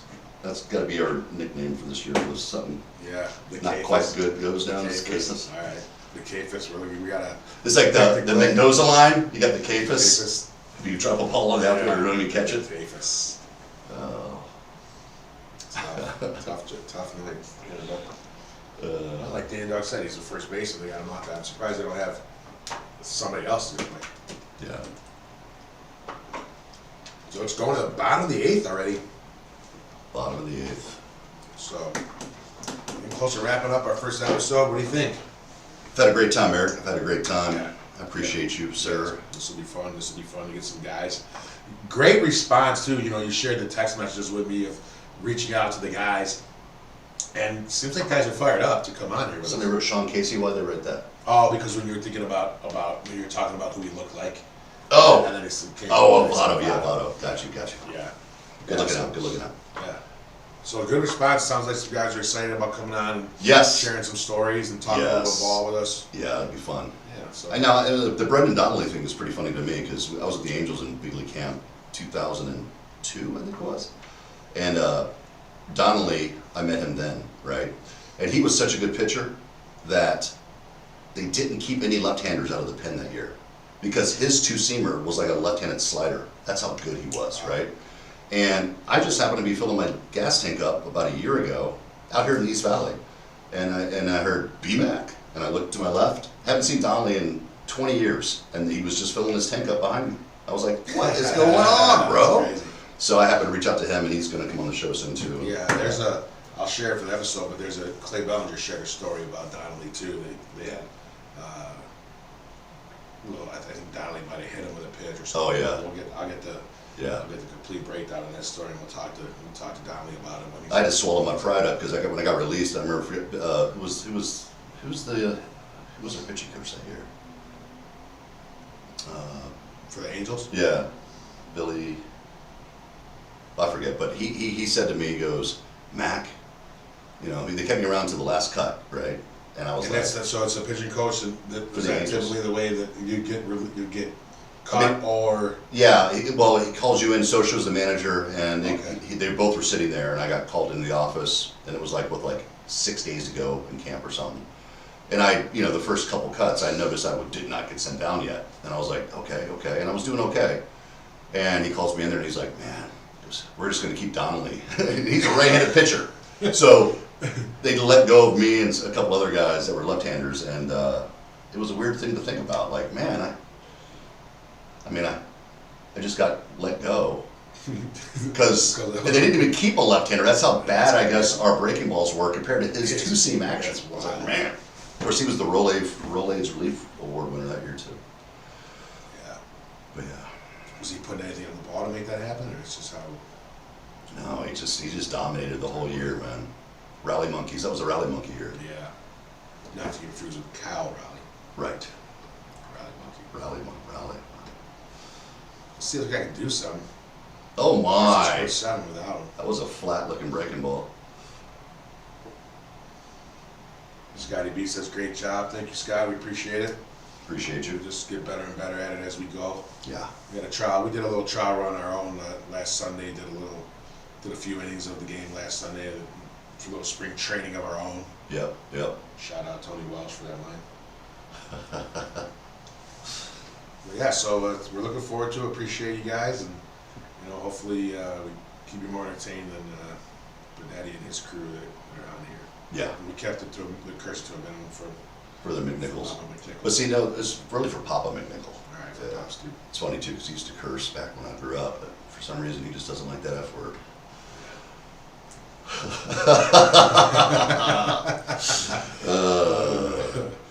That's great. I was camping. I mean, not camping. I went to Virginia to visit them up. I think it's a funny story. Okay. And my mom made this dip for all of us to eat. And one of the people at the get together for Shannon and David were at their little lake where they live at. And one of their friends said, "Who made this effing dip?" Meaning they liked the dip. Right. My dad went ballistic because the guy said the F word. But it was for his wife's dip. Right. To shout out the dip. So, I don't know. It just was always kind of funny to me. All right. So we got 2-2 count, bottom 8 here to rally. But Mom and Dad understand, though, this podcast will keep going, and there will be some cursing in this. So I'm not going to always keep apologizing for it. It just is part of life. We're going to apologize right now for the entire season. Yes. There you go. There you go.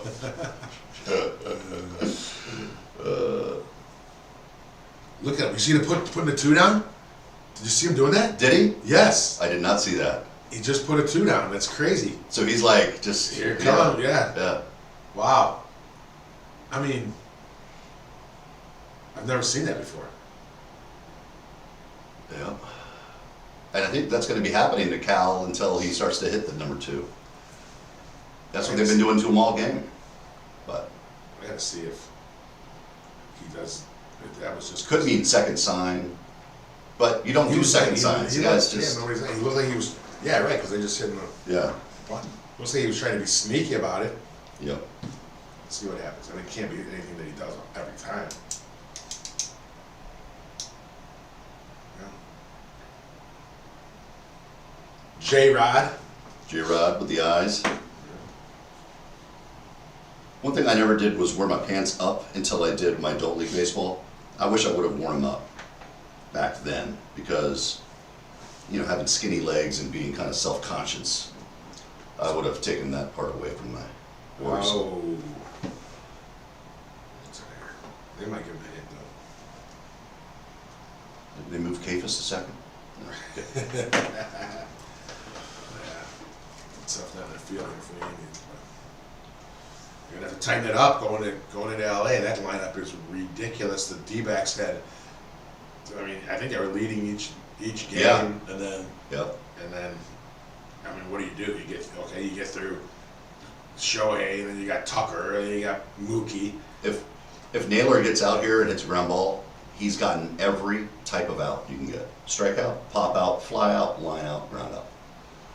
If he does it. This pitcher? No, the hitter. Oh, He's gotten out. He's over 4 with a strikeout, a line out, a fly out, and a pop I out. didn't realize he'd. Yeah, I guess so. So what do we need him to do here? Ground out. Ground I hope he out. does it. I Yeah, like that'd the be guy. great. Yeah. Be great. It's probably like another kind of thing in the books where it's Yeah. almost like a hit for the cycle. You get out for the cycle. Yeah, I just made that up. I like it. Yeah. That's hard to do in a 7-0 game too. Do you still play softball, Eric? I have not, and actually I did it. We should start our own softball team. Well, Podcast. the guys are talking about bringing the band back together. It's been thrown around a little bit. I actually did play twice in the last couple of months. I got a call from a buddy of mine, Corey Stark, and his buddy Craig runs a team. And I went out there and pitched a few games. Did you? That's my specialty. That's you're always a pitcher. I like it. I like Yeah. it. Do you remember the game that I played with you? Yeah. And then I got taken out of the game after the first hitter hit a linea and I stuck into the fence? Well, remember you wore the metal spikes too. Oh, yeah. Well, that was a good game. That was a good one, though. Yeah, and they told you. Yeah, you can't wear those. Wear those. Yeah. So I barefoot went up there, barefoot hit yaks. Yeah. Young bombs. Yeah, we held it. I think we had 3 outfielders in that game. Me, you, and I don't remember who else it was. It might have been Tom. Ground ball. He's Oh, he caught it. At least he fielded it. 8-0. 8-0.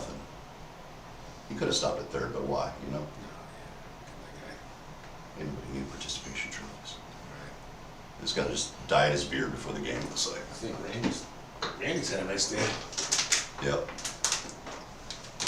You got that spray? Yeah, Randy.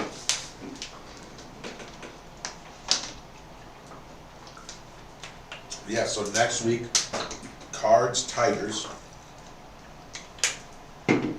Is it? Okay, Cards, Tigers. Start. There will all be that.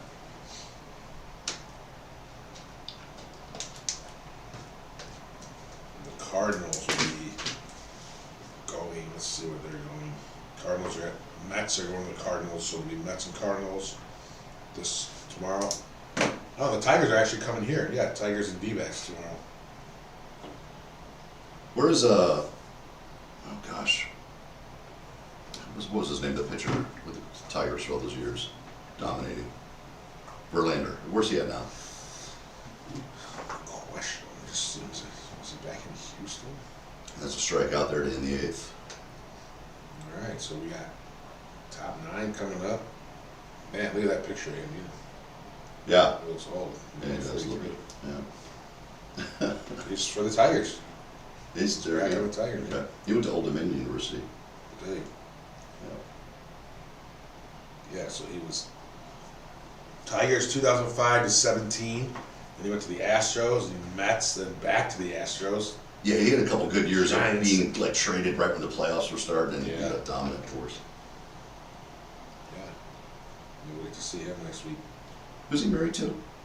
Kate Kate. Hudson. No, Kate something, but not Kate Hudson. Kate Hudson's the actress lady. Yeah, that is right. She's a model. This is when he's married to a model. Kate Let's see. Upton. Upton. Yeah. Yeah. Yeah. Good for him. Yep. All right, so we're getting in the top 9 here. Go ahead and blast this last inning on, and then wrap it up. Looking Yep. forward to next week. We're gonna make some calls here this week and get a guest lined up. Yep. Have somebody to share some of their stories with us. Somebody affiliated in some way with the Cardinals or Tigers in their career. Mm-hmm. Mm-hmm. And then maybe, maybe there's somebody in the coaching staff that they're still connected with or something like that. So it'd be cool to hear some stories. Yep. You definitely love, hearing the stories that you guys talk about. It's great for any sports fan or especially a baseball fan to hear. Yeah. Just to hear the stuff that goes on. It's a lot of fun. I mean, I could, when I get more comfortable, I guess I'll start to think about some of the stories that I can, there's stories and then there's other stories. Yeah, sure. So, Sure. Can't Can't tell them all. Yeah. Yeah. We did mark though. We did mark that it's not the show's not for kids. So at least That's true. we got that going. That's true. But we still do got parents listening. And stuff. Yeah. Yeah. But we just gotta have enough confidence just to, at the end of the day, do what we want to do here and tell our stories. And don't think we're going to be talked to about the stories we're telling by our parents and things like that. You know what I'm saying? Yeah, So, for sure. yeah. So here we go. Top 9. The pitch, fly ball, left field, a little F7. There's one down quickly. Yeah. So this was let's push it up on 2 hour and 45-minute game. Is it really? Yeah, it's almost 7 o'clock now, so 2:40 if it gets to 7. That's crazy. It seems like it's been so fast. Yeah.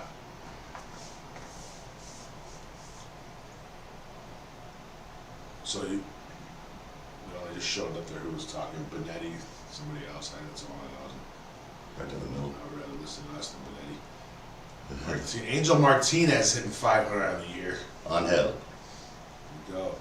See if we can get on. My sister says, are we doing a podcast on Easter Sunday? When is that? Is that Easter next Sunday? No. No, Easter. Yes, but the answer is yes. Yeah. Every Sunday, no matter what it There's is. a game. If there's a game, we're doing it. We're doing it. Let's see when that is. Oh yeah, maybe it is. It is Easter Sunday. Mm. So the answer is yes. Yes. There you go, Kel. This guy Martinez looks like he could probably play left field. He nailed her there. That was funny.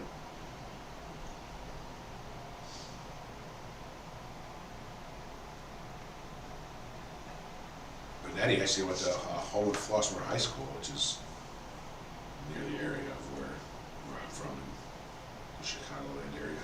Chicagoland. No, my sister said, great, she's going to watch it. You better. Awesome. Yeah. I'll just say Happy Easter to you, Kel. All right, so great pitching performance today. Yeah. By Hancock. How many punches did he have at the end of the 9 day? strikeouts. 9 strikeouts. Yeah, 1 walk. No hit through 7. Yeah. Was it? Yeah. Quite the gem. One of the best first starts of a year, probably. There. For sure. The only, well, I was going to say Kerry Wood's first. That wasn't his first start, though. Yeah. Best pitching I've ever seen in my life, ever. The Kerry Woods 20 strikeout game. By far, the best ever. Yeah. Jeez, man. Stuff-wise, you know. Right. Yeah. All right, so 2 down. Yeah. This guy struck out 5 himself. Yeah. Wow, so they've They've really done a good job. 14 Ks today for the. How many total hits? How many hits did Cleveland have total? 1? Let's see what they wanted this year. We should get a ticker. You know what I'm saying? Yeah, that'd be cool. Yeah, dude, that's 1 hit. 1 hit. Wow. I mean, the left fielder has more boots than they do hits. That's right. David Fry gonna be the guy to wrap it up here. Cambio, Man. dirty, 12-6. Wow. 12-6 changeups aren't bad pitches. Yeah. This year we discussed it already. Seattle's got the Yankees, and then Cleveland will go down to LA. Now on the 14th, it shows 9:40 game Eastern time. Eastern. So 6:40. Yeah, I don't think that's about later start. And that's an ESPN game. Yeah. Is that? Well, that's not Sunday. Oh, that's Saturday. Never mind. Yeah, the 14th is Tuesday.